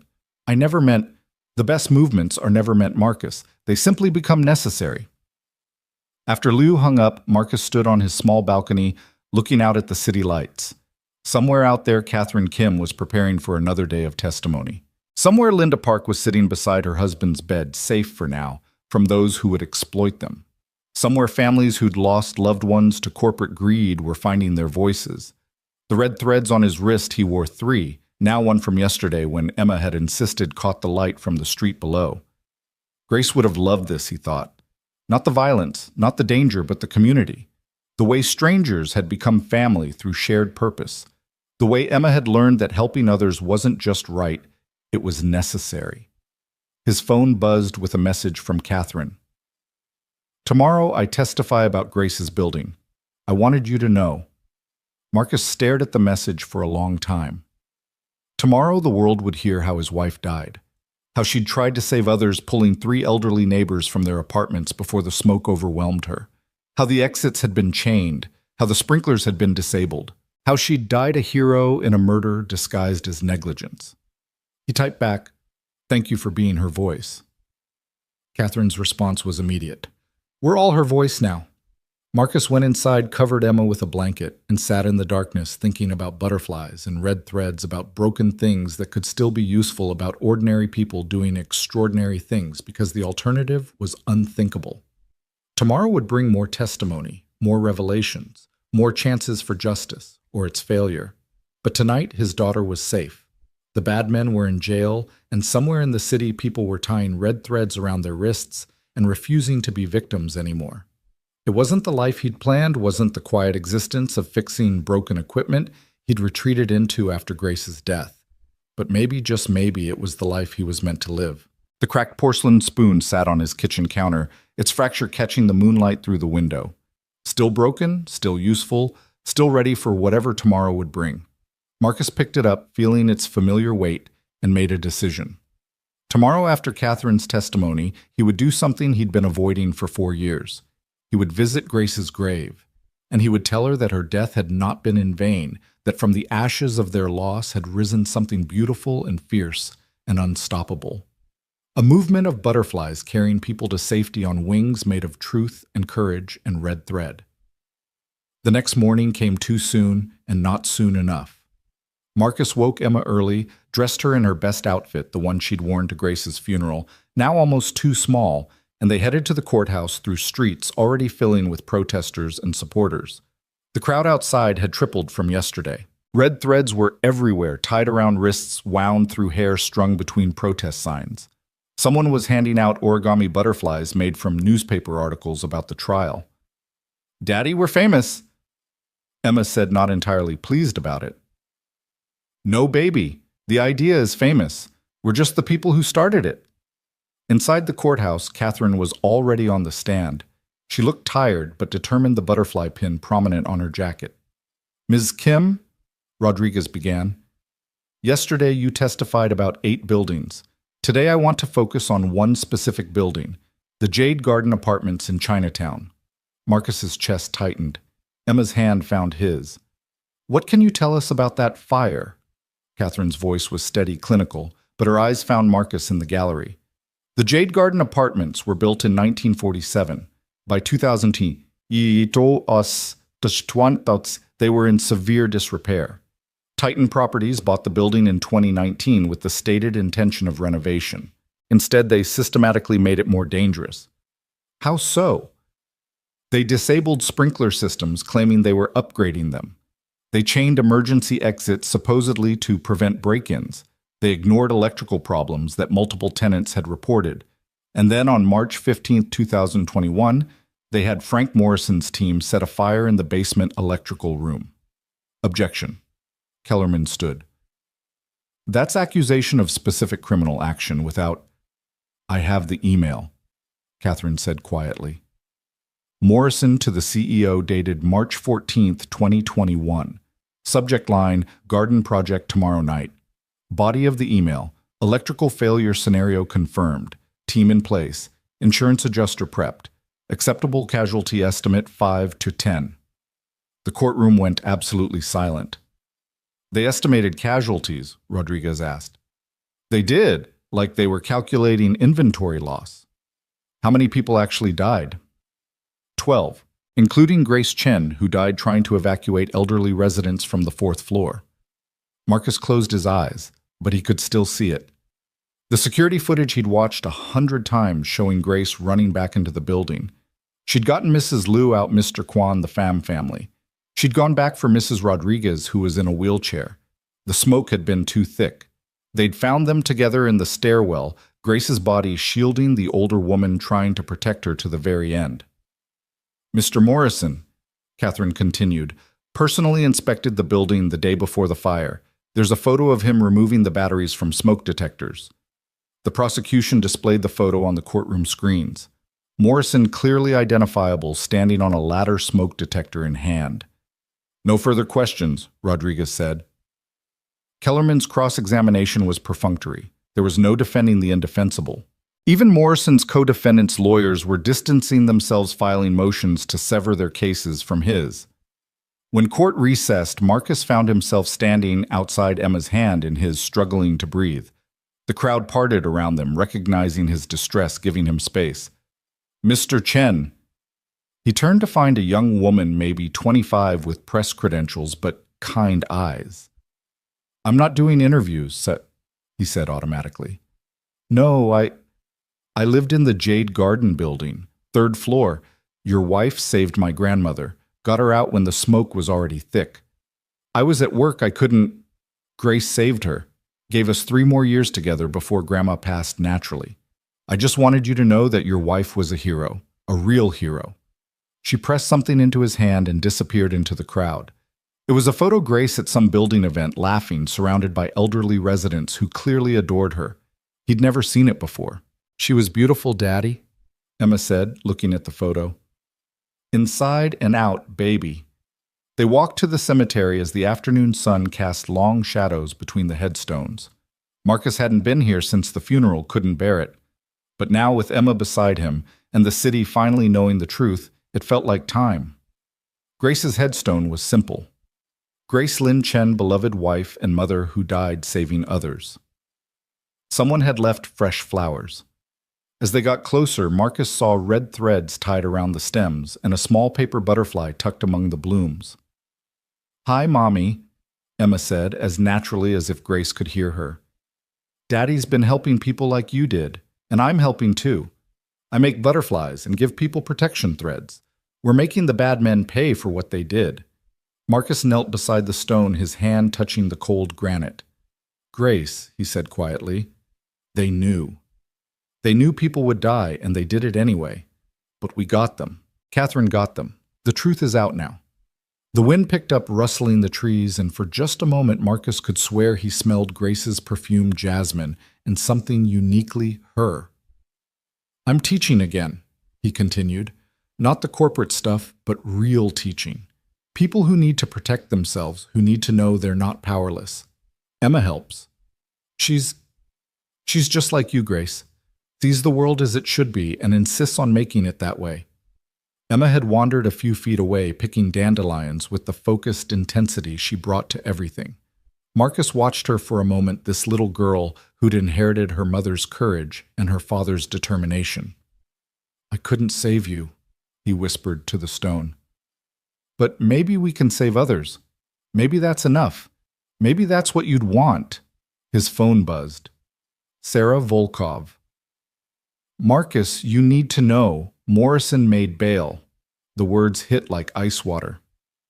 What? How? Family money. Old connections.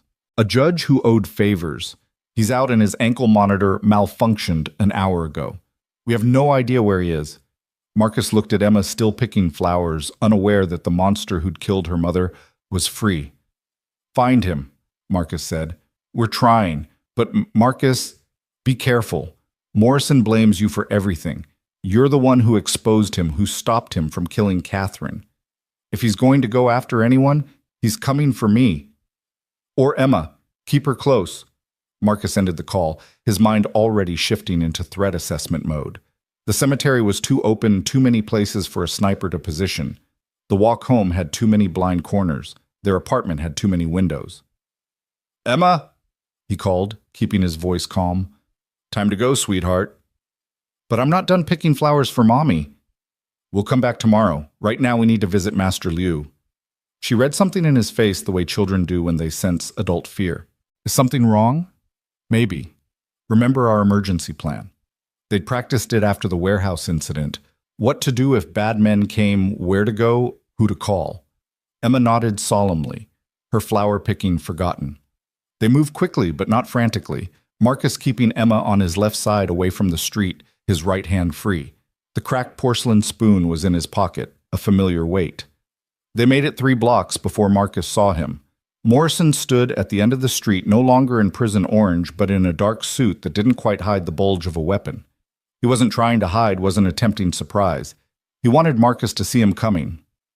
"Emma," Marcus said quietly, "remember what we practiced. Run to the nearest store, call 911. Don't come back no matter what." "Good girl, on 3. 1, 2. But Emma didn't run. Instead, she stepped forward, placing herself between Morrison and her father. "You killed my mommy," she said, her voice carrying down the empty street. "You burned our home and killed my mommy and all those other people." Morrison stopped, perhaps not expecting to face a child's accusation. "Emma, run," Marcus said. "No." She pulled red threads from her pocket, holding them up like weapons. "These are protection, and you can't hurt us anymore because everyone knows who you are. Everyone knows what you did." She was right. People were emerging from buildings, phones out recording. Morrison was being live-streamed from a dozen angles. "You took my mommy." Emma continued, tears streaming down her face, but her voice steady. "But you didn't take what she taught us. That helping people is more important than being safe. That standing up is more important than standing down." She threw the red threads at Morrison's feet. "These are for you, because you need protection too. Protection from what you've become." Morrison looked at the threads at the child who'd just offered him mercy he didn't deserve at the crowd growing around them. His hand moved toward his weapon. Marcus moved without thinking, the spoon in his hand before he consciously drew it, but he didn't need it. The crowd surged forward, not as a mob, but as a shield, placing themselves between Morrison and the Chens. Store owners, delivery drivers, elderly women with shopping bags, ordinary people doing an extraordinary thing. "You want to shoot someone," an old man called out. "Shoot me. I'm 83. I survived Korea, Vietnam, and 50 years of marriage. You don't scare me." "Or me," a young woman added, stepping forward. "I work 3 jobs to pay rent in this city. What's one more danger?" More voices joined in, more bodies creating a human wall. Morrison stood there, his revenge fantasy crumbling in the face of collective courage. Sirens wailed in the distance. Morrison looked at the crowd, at Marcus, at Emma still standing defiantly with tears on her cheeks. Then he turned and ran. The police caught him 6 blocks away, tackled him in front of 100 witnesses as he tried to carjack an Uber driver. This time, no judge would grant bail. This time, he'd threatened a child on live stream. But Marcus wasn't thinking about Morrison anymore. He was kneeling beside Emma, who'd finally let her brave facade crack and was sobbing into his shoulder. "You were so brave, baby. Too brave. You should have run." "Mommy wouldn't have run." "No," Marcus admitted. "She wouldn't have." The crowd was dispersing, but not before many of them stopped to check on Emma, to offer comfort, to tie red threads around their own wrists in solidarity. The city had seen a child stand up to her mother's killer, and something had shifted. That night, the video of Emma facing down Morrison went beyond viral. It became iconic. News channels played it on loop. Social media exploded with art of a small girl throwing threads at a giant's feet. Someone set it to music, a haunting violin piece that made even hardened cynics cry. But in their apartment, Marcus just held his daughter as she slept, exhausted from being braver than any child should have to be. The red threads on his wrist 4 now caught the light from the window. His phone vibrated with a text from Catherine. "Closing arguments tomorrow. The jury won't need long. We won Marcus. Grace won." He typed back, "Emma won." She faced him down with nothing but threads and truth. The threads were enough. They always were. Marcus looked at the cracked spoon on his coffee table, at the threads on his wrist, at his daughter curled against his side. Broken things and fragile things, but useful when it mattered. Tomorrow Morrison would be sentenced. Tomorrow, Titan Properties would finally fall. Tomorrow, 43 families would have something like justice. But tonight a father held his daughter and whispered stories about her mother, about butterflies that carried people to safety, about red threads that connected all of us, about how sometimes the smallest acts of courage could topple giants. Outside the city hummed with its usual chaos. But something had changed. In apartments and offices and schools and shelters, people were tying red threads around their wrists.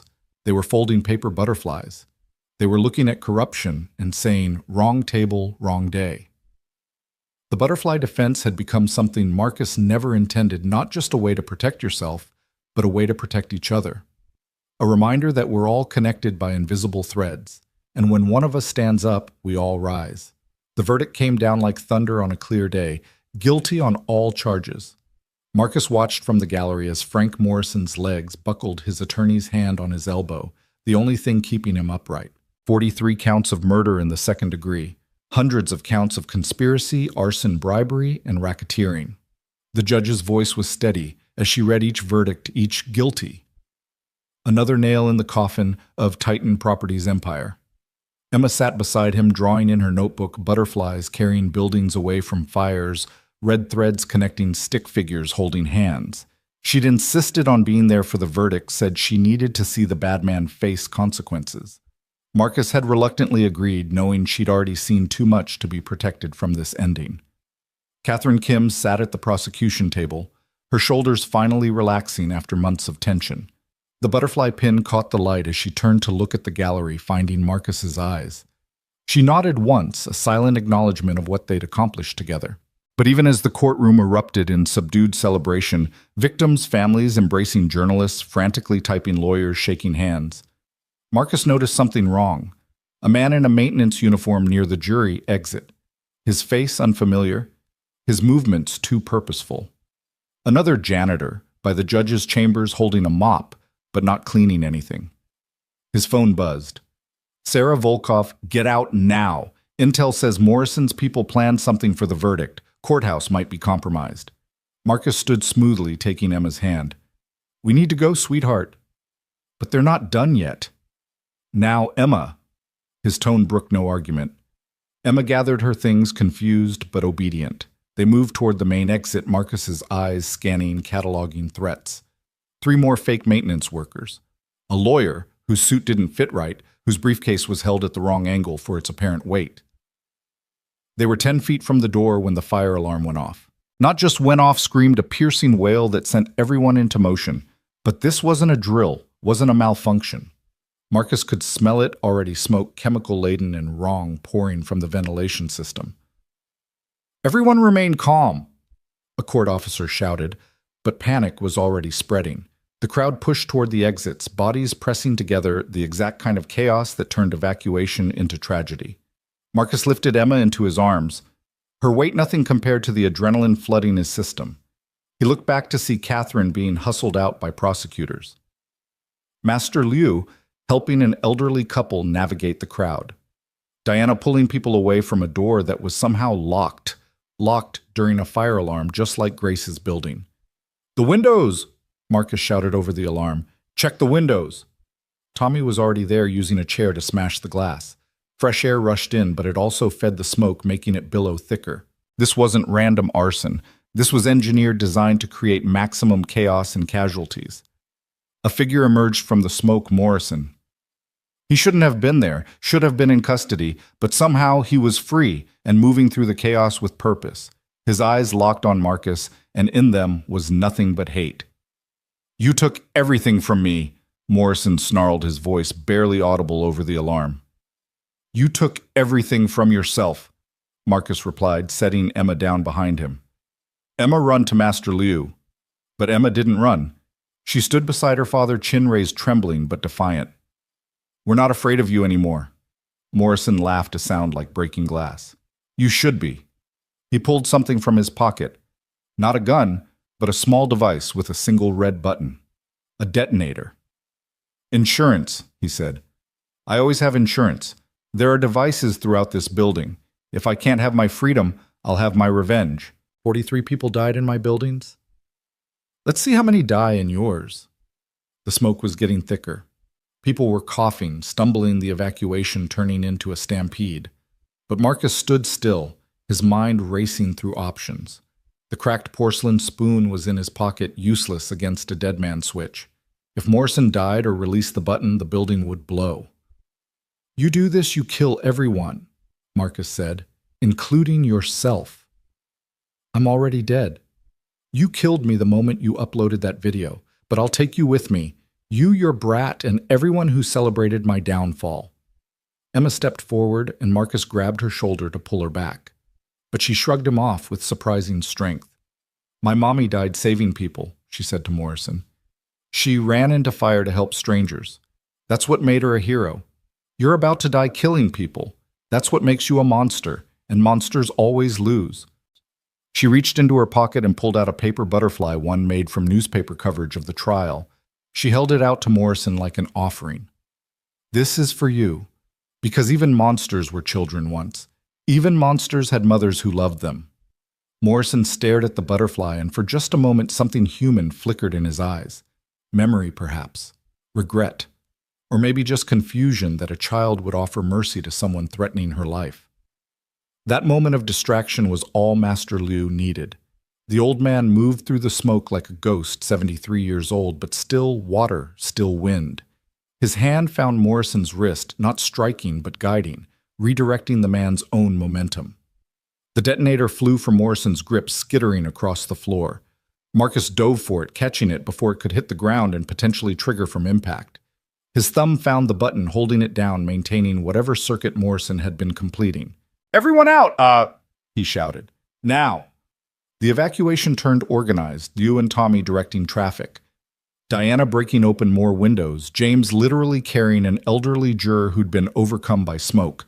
Catherine Kim was by the prosecution table, refusing to leave without the evidence boxes, the physical proof of Titan's crimes. Leave them, Sarah Volkov shouted, appearing through the smoke with a team of FBI agents. These are the originals, Catherine shouted back.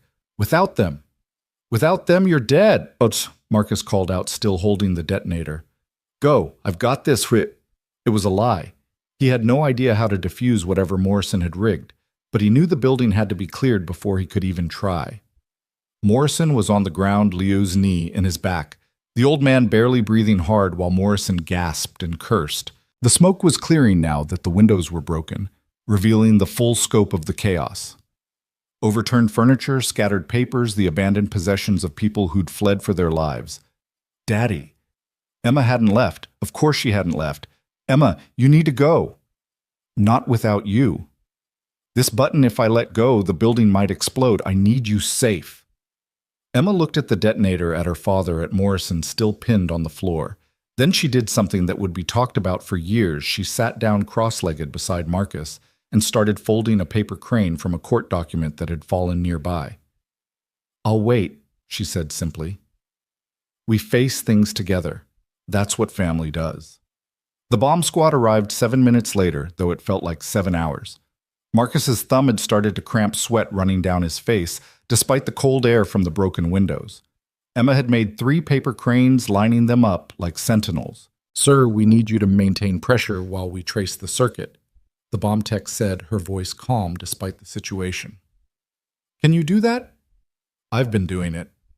Good. This is going to take a few minutes. Everyone else needs to clear the building. My daughter, stays, Emma interrupted. We're connected. She held up her wrist, showing the red thread tied there. If you make me leave, the thread breaks. That's bad luck. The bomb tech looked like she wanted to argue, but something in Emma's face, that same determination that had faced down Morrison, made her nod. Keep her talking, she told Marcus. Both of you stay calm. So Marcus talked. He told Emma about meeting her mother, about their first date at a terrible Chinese restaurant where the food was awful, but the conversation was perfect. He told her about Grace's laugh, her terrible singing, her absolute inability to fold fitted sheets. Emma told him about school, about her friend Lily, who could speak 4 languages, about the butterfly garden she wanted to plant on their building's roof.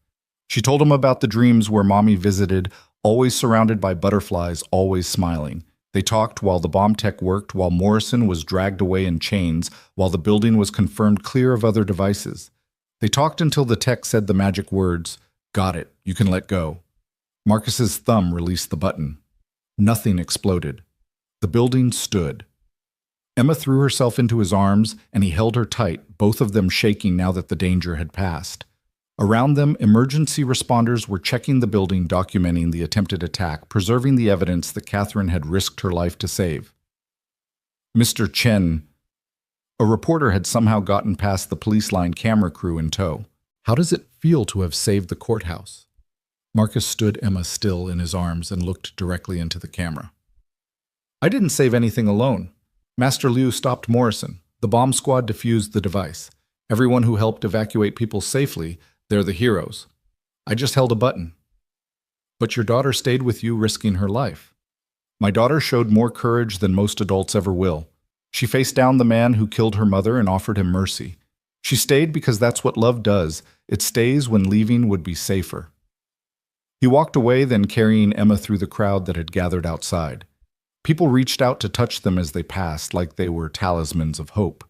Someone started clapping, then others joined in until the sound followed them down the courthouse steps. Sarah Volkov caught up with them at Marcus's van. That was incredibly stupid and incredibly brave. Which part? All of it. Emma facing Morrison. You holding that detonator, staying in the building. She paused. Thank you. For what? For proving that ordinary people can do extraordinary things. For showing that courage isn't the absence of fear, it's acting despite it. She handed him a card. My personal number. The Bureau is forming a new task force to investigate corruption in city services, inspection departments, housing authorities, anyone who might be taking bribes to overlook safety violations. We could use a consultant who understands both the technical side and the human cost. Marcus looked at the card, then at Emma, who was already folding it into something that might become a butterfly. I'll think about it. That night, the attempted courthouse bombing led every newscast. The image of Emma sitting beside her father, calmly folding paper cranes while he held a dead man's switch, became instantly iconic. Someone had filmed it through the broken courthouse window, the smoke swirling around them like something out of a movie. But more importantly, Morrison's attempt to destroy the evidence had failed. Every document, every email, every piece of proof survived. The trial would continue. Justice would be served. Marcus tucked Emma into bed, her room now decorated with hundreds of paper butterflies sent by strangers inspired by her courage. She'd insisted on keeping them all, said they were proof that good outnumbered evil. Daddy, she said sleepily, were you scared today? Terrified. But you didn't let go. Neither did you. You stayed with me. That's what Mommy would have done. Marcus kissed her forehead. Yeah, baby, that's exactly what Mommy would have done. His phone buzzed with messages as he left her room. Catherine Kim. The evidence is secure. We can continue. Grace will have justice. Master Liu. Proud of you both. Real strength is not in the fist, but in the hand that stays open. Diana. You realize Emma's going to be impossible to babysit now, right? Kid faced down a terrorist and won.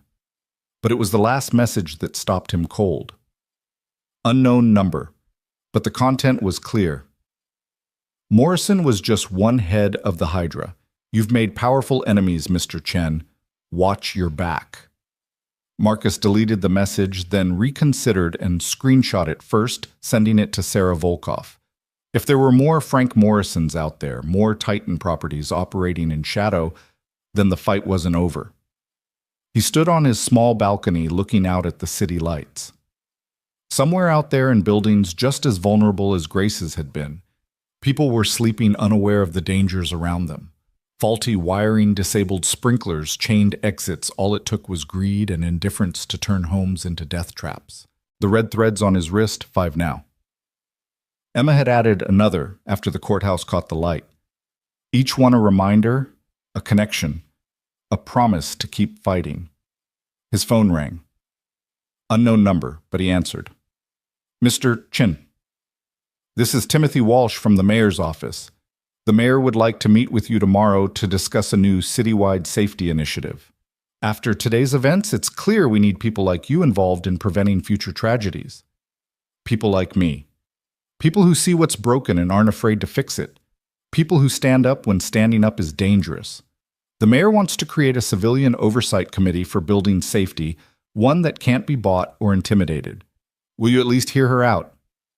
Marcus thought about Grace, about the 43 people who died for profit, about Emma facing down Morrison with nothing but paper butterflies and truth. What time? 10 a.m. City Hall. Mr. Chen, what you and your daughter did today, what you've been doing since this started, it's changing things. The butterfly effect is real. After he hung up, Marcus went to his closet and pulled out a box he hadn't opened in 4 years. Inside were Grace's things, her jewelry, her photos, the last painting she'd been working on before she died. It was unfinished, a bird taking flight wings spread, but details incomplete. He set it on his easel. He'd kept the easel, unable to part with it, and studied the lines Grace had sketched. She'd always said art was about seeing what could be, not just what was, about adding color and light to emptiness. Emma appeared in the doorway, rubbing sleepy eyes. Is that Mommy's? Yeah, her last painting. It's not done. No. Emma patted over, looking at the sketch with the serious expression she got when solving problems. We could finish it. We don't know what she intended. She intended it to fly, Emma said simply. All her birds flew. We just have to help this one get there. She picked up a brush too small for her fingers and looked at Marcus expectantly. You have to help. I don't know how to paint birds, but maybe together we can figure it out. Marcus picked up another brush, his hand trembling slightly. He'd never painted, had always left that to Grace. But Emma was right, together they could try. They worked in silence for a while, adding touches of color, trying to imagine what Grace would have done. The bird began to take shape, not perfect, not Grace's style exactly, but something new, something theirs. It looks like a butterfly bird, Emma observed. She was right. Their additions had transformed Grace's bird into something hybrid, wings that could have been feathers or could have been butterfly wings, depending on how the light hit them. I think Mommy would like it, Emma said. Why? Because it's both things at once. Strong, like a bird, pretty like a butterfly. Like how we're both maintenance people and heroes. Like how broken things can still be useful. Marcus set down his brush and hugged his daughter, this little philosopher who saw the world in metaphors and connections. You know what, I think you're right. Mommy would love it. They hung the painting in the living room that night, still wet, probably not properly finished. But it felt right, Grace's vision completed by the family she'd left behind, transformed into something new by their shared loss and love. The next morning brought new challenges. The meeting with the mayor, where Marcus would help design systems to prevent future tragedies. Emma's school, where she'd have to navigate being the courthouse bombing girl. The ongoing trial, where more truth would be revealed about how deep the corruption went. But for now, in the pre-dawn quiet, Marcus stood before the butterfly bird painting and felt something he hadn't experienced in 4 years' peace. Not the absence of conflict, but the presence of purpose. Grace was gone, but her spirit lived on in every person they helped, every truth they exposed, every red thread that connected strangers in solidarity. The butterfly defense had become more than just a fighting technique. It had become a philosophy. Face your fears, protect others, transform violence into justice. Connect through compassion. Emma joined him, already dressed for school, a new butterfly clip in her hair. Ready for another day of fixing things? She asked. Marcus looked at his daughter, at the painting, at the city waking up outside their window. Yeah, baby, let's go fix the world. They left together, hand in hand, red threads on their wrists, ready for whatever battles the day would bring. Behind them, the butterfly bird painting caught the morning sun wings spread wide, finally free to fly. The mayor's office was exactly what Marcus expected, all Polish and power, designed to impress and intimidate. But after facing down Frank Morrison with a dead man's switch, it would take more than mahogany and marble to make him nervous. Mayor Patricia Hernandez stood as they entered, her handshake firm, her smile genuine. Mr. Chen, thank you for coming, and this must be Emma. Emma, who'd insisted on coming, performed a small bow she'd learned in her martial arts class. Thank you for having us, Mayor Hernandez. Such wonderful manners. Please sit. Can I get you anything, coffee, juice? Do you have chocolate milk? Emma asked hopefully. The mayor's assistant scrambled to find some while Hernandez got down to business.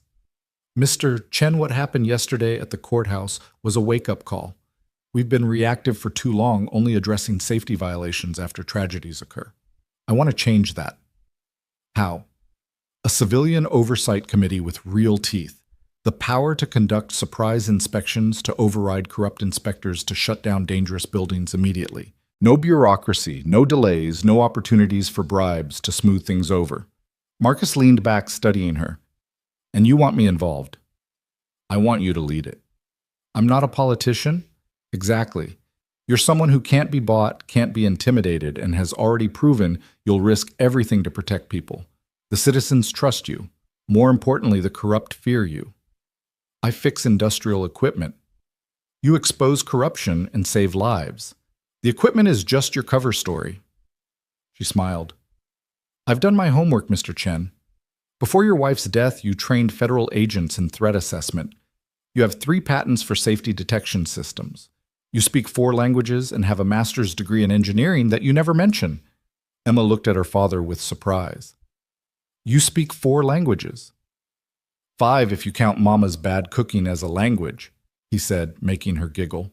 The point is, Hernandez continued, you're uniquely qualified. Technical expertise, investigative skills, and most importantly, personal investment in making sure no one else loses what you lost. What about the people who won't want this committee to exist, the ones making money from the current system? That's why I need someone they're afraid of. After yesterday, after the videos of you holding that detonator while your daughter made origami beside you, you've become something more than just a man. You've become a symbol. Symbols make good targets. They also inspire others to stand up. She pulled out a folder thick with documents. These are reports from the last week alone. 17 different groups of tenants have formed committees, inspired by the Butterfly Defense conducting their own building inspections documenting violations. 3 slumlords have already been arrested based on evidence these groups collected. Marcus flipped through the papers, seeing photos of people with red threads around their wrists, holding smartphones and clipboards, doing exactly what he'd been doing alone for years. They're calling themselves Butterfly Watchers, Hernandez said. They need leadership training coordination. They need you. Before Marcus could respond, Emma spoke up. My daddy says one person can't fix everything, but maybe one person can teach other people to fix things, and then they teach more people, and eventually everything gets fixed. The mayor smiled. Your daughter is very wise. She gets it from her mother. Will you at least consider it? Take a week, think about what you could accomplish with official backing, with resources, with the law on your side for once. Marcus stood to leave, then turned back. If I do this, I have conditions. Name them. First, I work my own hours. My daughter comes first always. Second, I choose my own team. People I trust, not political appointees. Third, we operate transparently. Every inspection, every report, every decision goes public. No backroom deals, no hidden agendas. Done. I haven't agreed yet. But you will. Hernandez's confidence was unshakable. Because you can't walk away from the chance to prevent another Grace Chen from dying. She was right. And they both knew it. That afternoon, Marcus and Emma visited the ruins of the Jade Garden apartments. The building had been demolished after the fire, the lot sitting empty for 3 years while legal battles raged over the land. Now, with Titan properties destroyed, the city had reclaimed it. This is where Mommy lived, Emma asked, looking at the empty space. Where we all lived. You were too young to remember. We had a small apartment on the 3rd floor. Your mom painted in the corner by the window because the light was best there. They stood quietly for a moment. Then Emma pulled out a butterfly she'd folded from that morning's newspaper. The headline read, Courthouse Bomber Charged with Domestic Terrorism. She placed it on the ground where the building's entrance had been. For the people who didn't get out, she said solemnly. Others had left tributes too, flowers, photos, candles.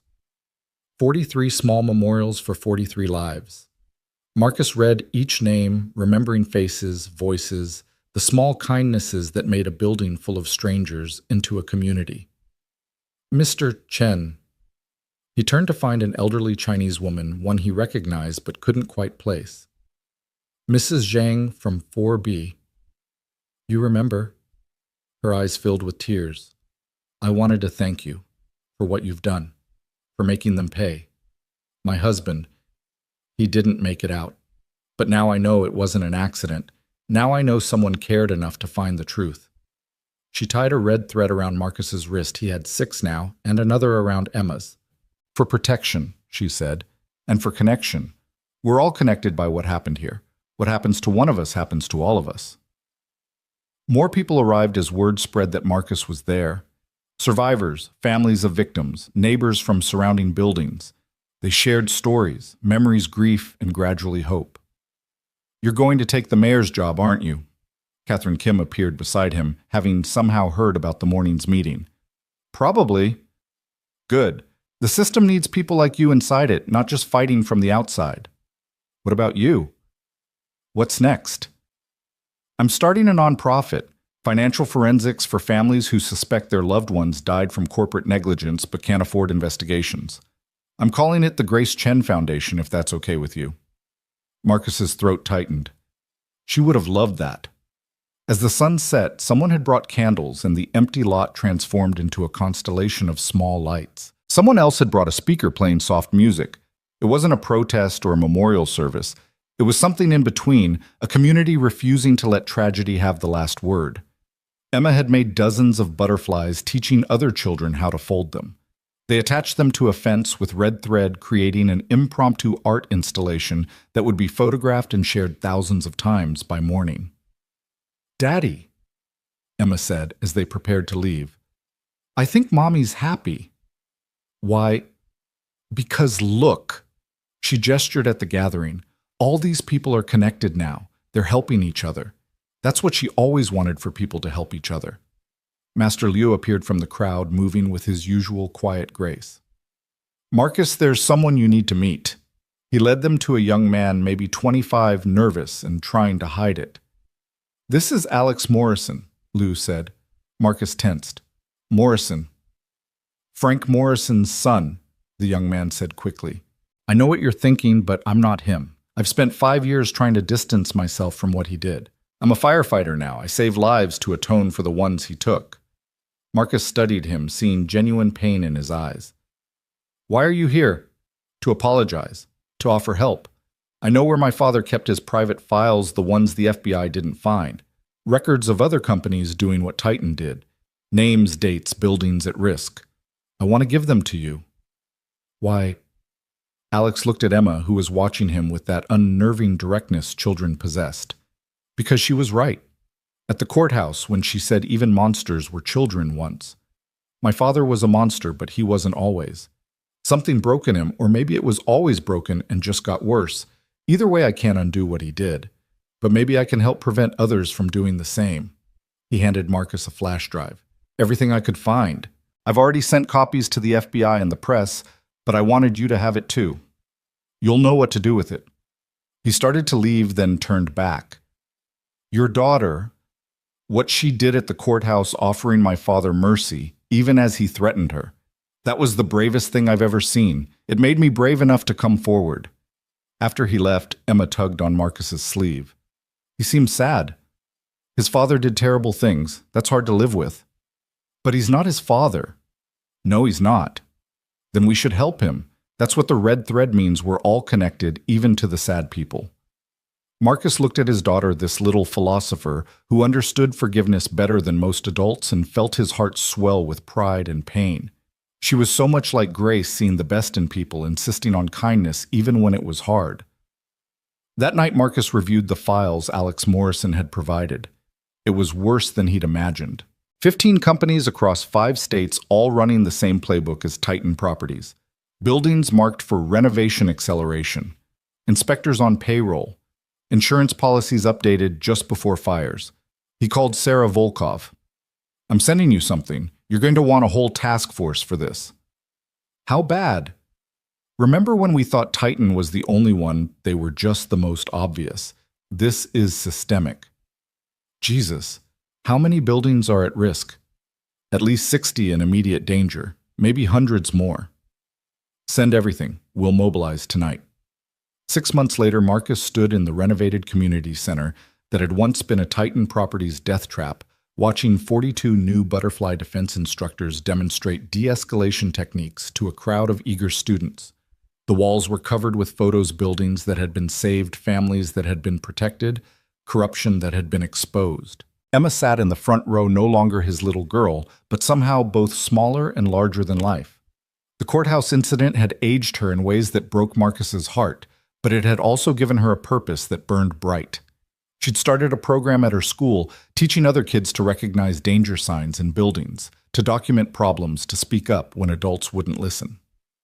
The children call it Butterfly Squad, Principal Martinez had told him. They've identified 17 safety violations we'd missed. Your daughter is training an army of tiny inspectors. Now Emma was demonstrating the red thread ceremony, showing new students how to tie them with intention, with purpose, with the understanding that each thread was a promise to protect not just yourself, but your community. My mom died because people stayed quiet, Emma told the crowd, her voice clear and strong. My dad fights because staying quiet kills people. The red thread means you're choosing to speak up, to stand up, to fix things, instead of ignoring them. Marcus felt a hand on his shoulder. Catherine Kim stood beside him, looking healthier than she had during the trial. The nightmares had faded, she'd told him, replaced by the satisfaction of knowing she'd made a difference. The Grace Chen Foundation got approval for 12 more investigations this week, she said quietly. We're finding Titan Properties clones everywhere we look. Good. Keep looking. Marcus, there's something else. The FBI wants to formalize what we're doing. Create an actual federal task force with you as civilian director. Real authority, real resources, real power to shut down these operations. I already have a job. Running the city's safety committee, teaching butterfly defense, raising Emma, and somehow still finding time to personally inspect buildings at night. I know, but this would let you do all of that on a national scale. Before Marcus could respond, a commotion erupted near the entrance. 3 men in expensive suits had entered, their bearing, screaming corporate lawyers. The room tensed, hands moving to phones to record people positioning themselves between the suits and the children. The butterfly defense in action: create witnesses, protect the vulnerable, document everything. The lead lawyer held up his hands in a gesture of peace. We're not here to cause trouble. We represent Stronghold Properties. Our CEO would like to speak with Mr. Chen. Your CEO can make an appointment, Diana said, stepping forward. She'd been teaching a women's self-defense class and still had the protective gear on, making her look particularly intimidating. Please, the lawyer said. It's important. We're not like Titan. We want to prove that. Marcus studied them, then nodded to Diana to let them through. They approached, nervously aware that dozens of phones were recording their every move. Mr. Chen, I'm David Park, Chief Legal Counsel for Stronghold. Our CEO, Michelle Williams, has been following your work. She wants to implement your safety protocols across all our properties voluntarily before regulation forces us to. Why?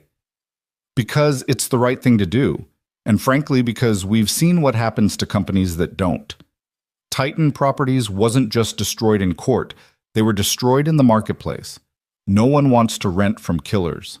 He handed Marcus a thick folder. Every property we own, complete inspection reports, areas of concern highlighted. We want you to audit us publicly, thoroughly. If we pass, we get to use a Butterfly Defense certified seal. If we fail, we fix everything you identify. Marcus flipped through the documents, his trained eye catching real transparency, not the sanitized versions companies usually provided. And if I find something criminal, you report it like you would anywhere else. We'd rather face consequences now than bodies later. It was a smart move, get ahead of the reform wave, turn compliance into a marketing advantage. But smart or not, it would save lives. I'll review these, Marcus said. But I work with a team now. Full transparency means public reports, published inspections, tenant interviews. You sure your board is ready for that? They will be, or they'll be replaced. Ms. Williams has majority control and a very clear vision. No more Grace Chens, no more Jade Gardens, no more preventable tragedies. After they left, Master Lu approached, moving with the careful grace of someone whose body was finally admitting to 7 decades of use. You've started something that's growing beyond you, he observed. That was always the plan, wasn't it? Make myself unnecessary by teaching everyone else to do what I do. Lou watched Emma teaching a group of younger children how to fold paper butterflies. She's growing beyond you, too. I know. Does that frighten you? Marcus considered the question. 6 months ago, he would have said yes. The thought of Emma facing danger of her following in his footsteps into confrontation and risk would have terrified him. But now, she's not me, Marcus said. She's not her mother. She's something new, something better. She sees the connections we miss, finds mercy, where we find only anger. If she's growing beyond me, maybe that's exactly what the world needs. Sarah Volkoff arrived as the evening session was starting, looking official in her FBI windbreaker, but smiling. Morrison's sentencing is tomorrow, she announced to the room. Life without parole, consecutive sentences for each death. He'll never see freedom again. Applause rippled through the crowd, but it was subdued. Victory over one monster didn't resurrect the dead or heal the wounded. It just prevented future wounds. There's more, Sarah continued. 15 arrests this morning across 3 states, all based on intelligence from the Butterfly Watchers Network. Buildings evacuated, families relocated, disasters prevented. The system is working. Marcus felt Emma's hand slip into his. She'd appeared beside him silently, a skill she'd picked up from Lou. Are you happy, Daddy? She asked quietly. Happy isn't the right word. Satisfied, maybe. Hopeful. Mom would be proud. Of you, especially. Of us, she corrected. We're a team. The evening progressed with demonstrations, testimonials, and training. Marcus watched it all with a strange sense of displacement, seeing something he'd started in grief and rage transform into something larger, something healing.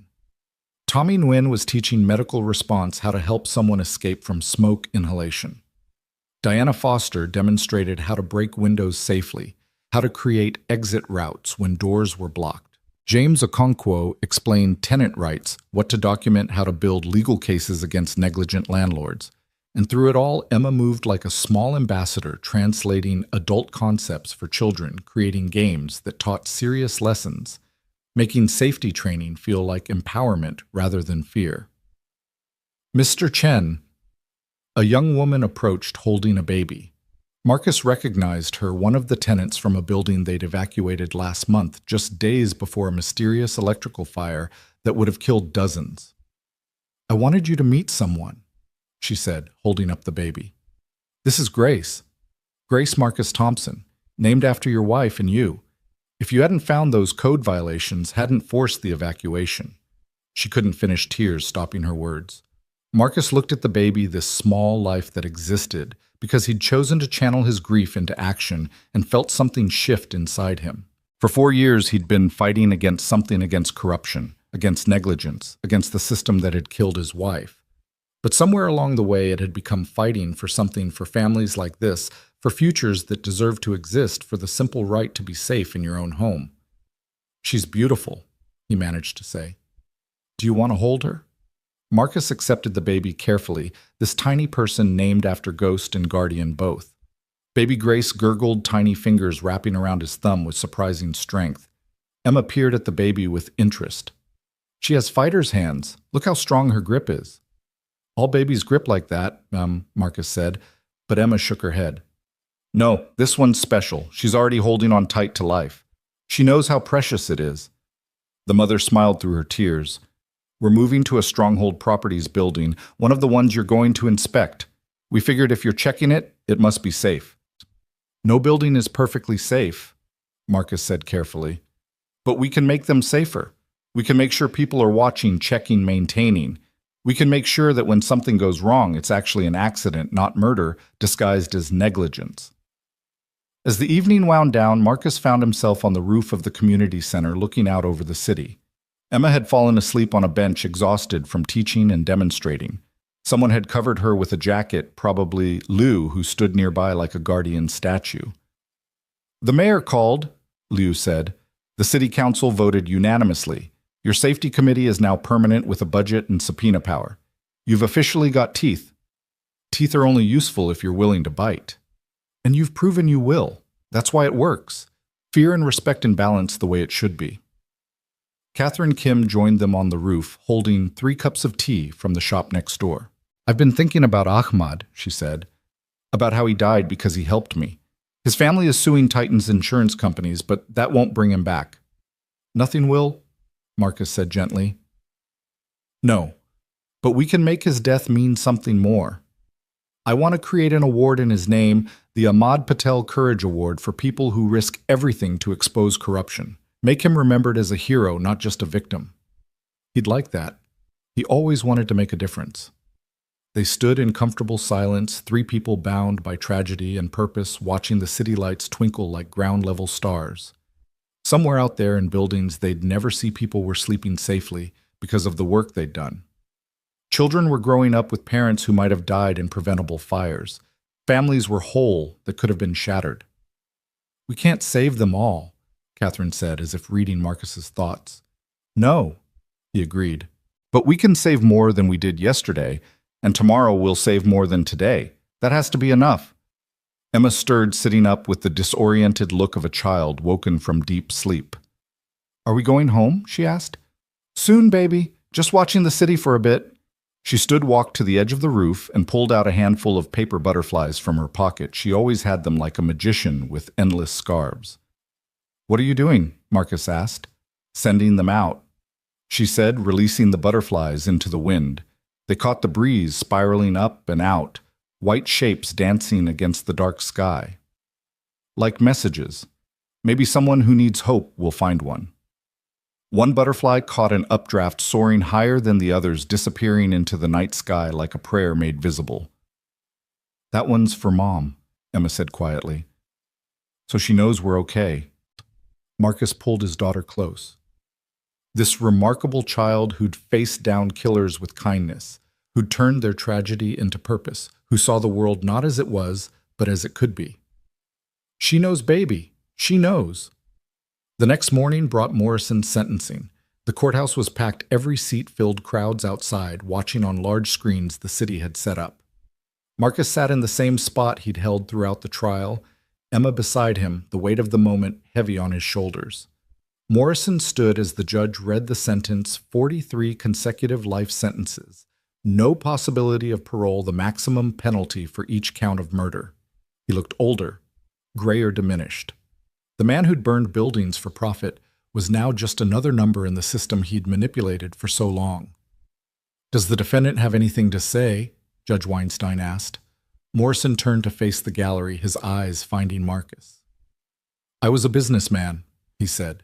I maximize profit and minimize cost. That's what the system rewards. I just did it better than most. You murdered 43 people, the judge said coldly. I relocated obstacles to development. The system allowed it, encouraged it, rewarded it. I'm not the disease, I'm just a symptom. He sat down, apparently thinking he'd made some profound point, but Emma stood up, her small voice carrying through the courtroom. You're wrong, she said. Judge Weinstein looked like she might gavel for order, but something in Emma's face stopped her. The system didn't make you chain doors shut. The system didn't make you disable sprinklers. The system didn't make you burn buildings with people inside. You chose that. Every time you chose cruelty over kindness, profit over people. The system might be sick, but you chose to be the sickness instead of the cure. She sat back down, leaving the courtroom in stunned silence.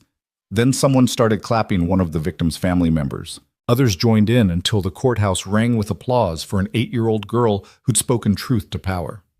Judge Weinstein waited for quiet, then nodded to Emma. Young lady, you just summarized what this entire trial has been about better than any lawyer in this room. Thank you. She turned to Morrison. You will die in prison, Mr. Morrison. You will die alone, forgotten your legacy, nothing but a cautionary tale about the cost of greed. Court is adjourned. As Morrison was led away in shackles, he passed close to Marcus and Emma. For just a moment, their eyes met the killer and the child who'd offered him mercy. The butterfly, Morrison said suddenly. The paper butterfly she gave me. I still have it. The guards paused, uncertain. It's the only clean thing I have left, Morrison continued, his voice breaking. The only thing that wasn't about money or power or control. A little girl's mercy for a monster. I'll die with it in my cell, the only proof that someone once thought I could be better than I was. Then he was gone, shuffled away to begin a sentence that would end only with his death. Outside the courthouse, the crowd had grown to thousands. Red threads everywhere, paper butterflies pinned to coats and bags, signs reading, "Justice for the 43," and "Never again," and "Butterfly Defense Forever." Marcus tried to leave quietly, but the crowd recognized them parting like a sea creating a corridor of respect. People reached out to touch them as they passed, not aggressively, just seeking connection, affirmation that heroes were real, and walked among them. "Mr. Chen Emma." They turned to find Alex Morrison pushing through the crowd. Frank Morrison's son looked haggard but determined. "I know you probably don't want to see me." "It's okay," Emma interrupted. "You're not him." Alex knelt down to her level. "I wanted to give you something." He pulled out a folder thick with documents. Every building my father ever touched, every inspector he bribed, every official he corrupted, names, dates, amounts. I've been gathering evidence for months. Marcus took the folder, feeling its weight, not just physical but moral. This was Alex's complete betrayal of his father, his choosing of justice over blood. "Why?" Marcus asked. "Because she was right." Alex looked at Emma. "At the courthouse, when you offered him mercy. It broke something in me, or maybe fixed something. I realized I had a choice: be his son or be someone's salvation. I choose salvation." He stood to leave, then turned back. "I'm applying to be a butterfly defense instructor. I know you probably won't accept me, but—" "Thursday nights," Marcus said. "Beginner's class. We'll see if you're serious." Alex's face transformed with surprise and gratitude. "Thank you. I won't let you down." As he disappeared into the crowd, Emma tugged on Marcus's sleeve. "That was kind of you. Everyone deserves a chance to choose better, even the sons of monsters." They made their way home through streets that felt different somehow. Safer, maybe, or just more connected. Marcus noticed things: red threads in shop windows, butterfly decals on doors, signs reading, "This building inspected by butterfly watchers." The movement had become self-sustaining, growing beyond anything he'd imagined. Their apartment building had a crowd outside, not reporters this time, but neighbors. Mrs. Chen from next door, still no relation, had organized a celebration. Tables lined the street laden with food from every culture represented in their building. Music played from speakers, children ran between adults' legs, and everyone wore red threads. "We wanted to celebrate," Mrs. Chen explained. "Not just the verdict, but what you've built. This building, this block, this neighborhood, we're all connected now. We watch out for each other. That's because of you." Marcus wanted to deflect, to minimize, but Emma squeezed his hand. "Say thank you, Daddy. It's okay to be appreciated." So he said thank you, and they joined the celebration. Marcus found himself teaching an impromptu butterfly defense class to interested neighbors. Emma showed children how to fold butterflies from napkins. The evening stretched on, full of laughter and connection, and the kind of community that arose from shared purpose. As the sun set, Marcus stood on their fire escape, which the building had finally fixed properly after his third inspection report, and watched the city prepare for night. Emma sat beside him, folding another butterfly from the evening's program. "Do you think Mom can see this?" she asked. "I don't know, baby. I hope so." "I think she can. I think she sees every person we help, every building we save, every butterfly we send into the world. And I think she's proud." Marcus pulled his daughter close, this remarkable child who'd transformed their grief into grace. "You know what tomorrow is?" he asked. "Tuesday. The anniversary, 4 years since the fire." Emma was quiet for a moment. "Are we going to be sad?" "Probably. But maybe we can be other things too. Grateful for the time we had with her. Proud of what we've built from the loss. Hopeful about what comes next. Can we visit her?" "Of course. And can we bring butterflies? Lots of them, so many that the cemetery looks like a garden." Marcus smiled. "We can bring all the butterflies you want." That night, as Emma slept, Marcus sat at his computer drafting his response to the FBI's offer. He would accept, but with conditions. The work would be transparent. The communities affected would have a voice, and Emma would always come first. He looked at the butterfly bird painting on the wall, Grace's last work completed by their clumsy but loving hands. It wasn't what she'd envisioned, probably, but it was what they'd managed together. Imperfect, but meaningful. Broken, but beautiful. His phone buzzed with a message from Catherine. 8 more buildings evacuated tonight based on Butterfly Watcher reports. No casualties. The system is working. Then another from Sarah Volkov. 17 states want to implement butterfly defense programs. You started a revolution. Master Liu. Proud of you. Rest well. Tomorrow brings new battles. Diana. Bar tomorrow night. The whole crew. We need to celebrate before you become too famous to hang out with us. Tommy. My daughter wants to be Emma when she grows up. I told her to aim higher. Emma's just getting started. James. 3 more companies requesting voluntary inspection programs. Your model is becoming the standard. Marcus set the phone aside and walked to Emma's room, watching her sleep. She'd kicked off her covers as usual, one arm hanging off the bed, the other clutching a paper butterfly she'd been working on. He tucked her back in, kissed her forehead, and whispered, "Thank you for saving me, baby. After Mom died, I was drowning. You threw me a line made of red thread and pulled me back to shore." In the morning, they would visit Grace's grave. In the afternoon, he would accept the FBI position. In the evening, they would teach more people to protect themselves and others. But for now, in the quiet darkness, Marcus Chen stood guard over his daughter's sleep, the red threads on his wrist catching the nightlight's glow, a reminder that connection was the only real protection anyone had. Somewhere in the city, people were tying red threads around their wrists. Somewhere children were learning to fold paper butterflies. Somewhere buildings were being inspected by ordinary people who'd decided that staying silent was no longer acceptable. The butterfly defense had become more than a fighting technique or a movement. It had become a philosophy. We are all connected. What happens to one happens to all. Together we can transform tragedy into purpose, grief into grace, brokenness into beauty. And in a small apartment in Queens, a father and daughter who'd lost everything had found a way to give everyone hope. The cracked porcelain spoon sat on Marcus's nightstand, its fracture now familiar, comforting even. Still broken after all these months, still useful when needed, still ready to defend those who couldn't defend themselves. Some things Marcus had learned were stronger for having been broken. Some things could only become what they were meant to be after they'd been shattered and rebuilt. And sometimes the maintenance man really was the most important person in the room, not because he could fight, but because he could see what was broken and wasn't afraid to fix it. The city slept 1,000,000 lights twinkling like ground-level stars, each one a life, a story, a potential tragedy or triumph. Marcus Chen, maintenance man turned protector. Father turned symbol. Closed his eyes and dreamed of butterflies carrying buildings away from fires of red threads, connecting every soul in the city of his wife's smile and his daughter's courage. Tomorrow would bring new challenges, new corruptions to expose new lives to save. But tonight, they were safe. They were together. They were enough. And in the end, that's all any of us can hope for, to be enough for the people who need us to stand up. When standing is dangerous to offer mercy, when justice would be easier to rebuild, when everything has burned. The red threads held. The butterflies flew. The broken things proved useful. And the story, like all true stories, didn't end. It transformed.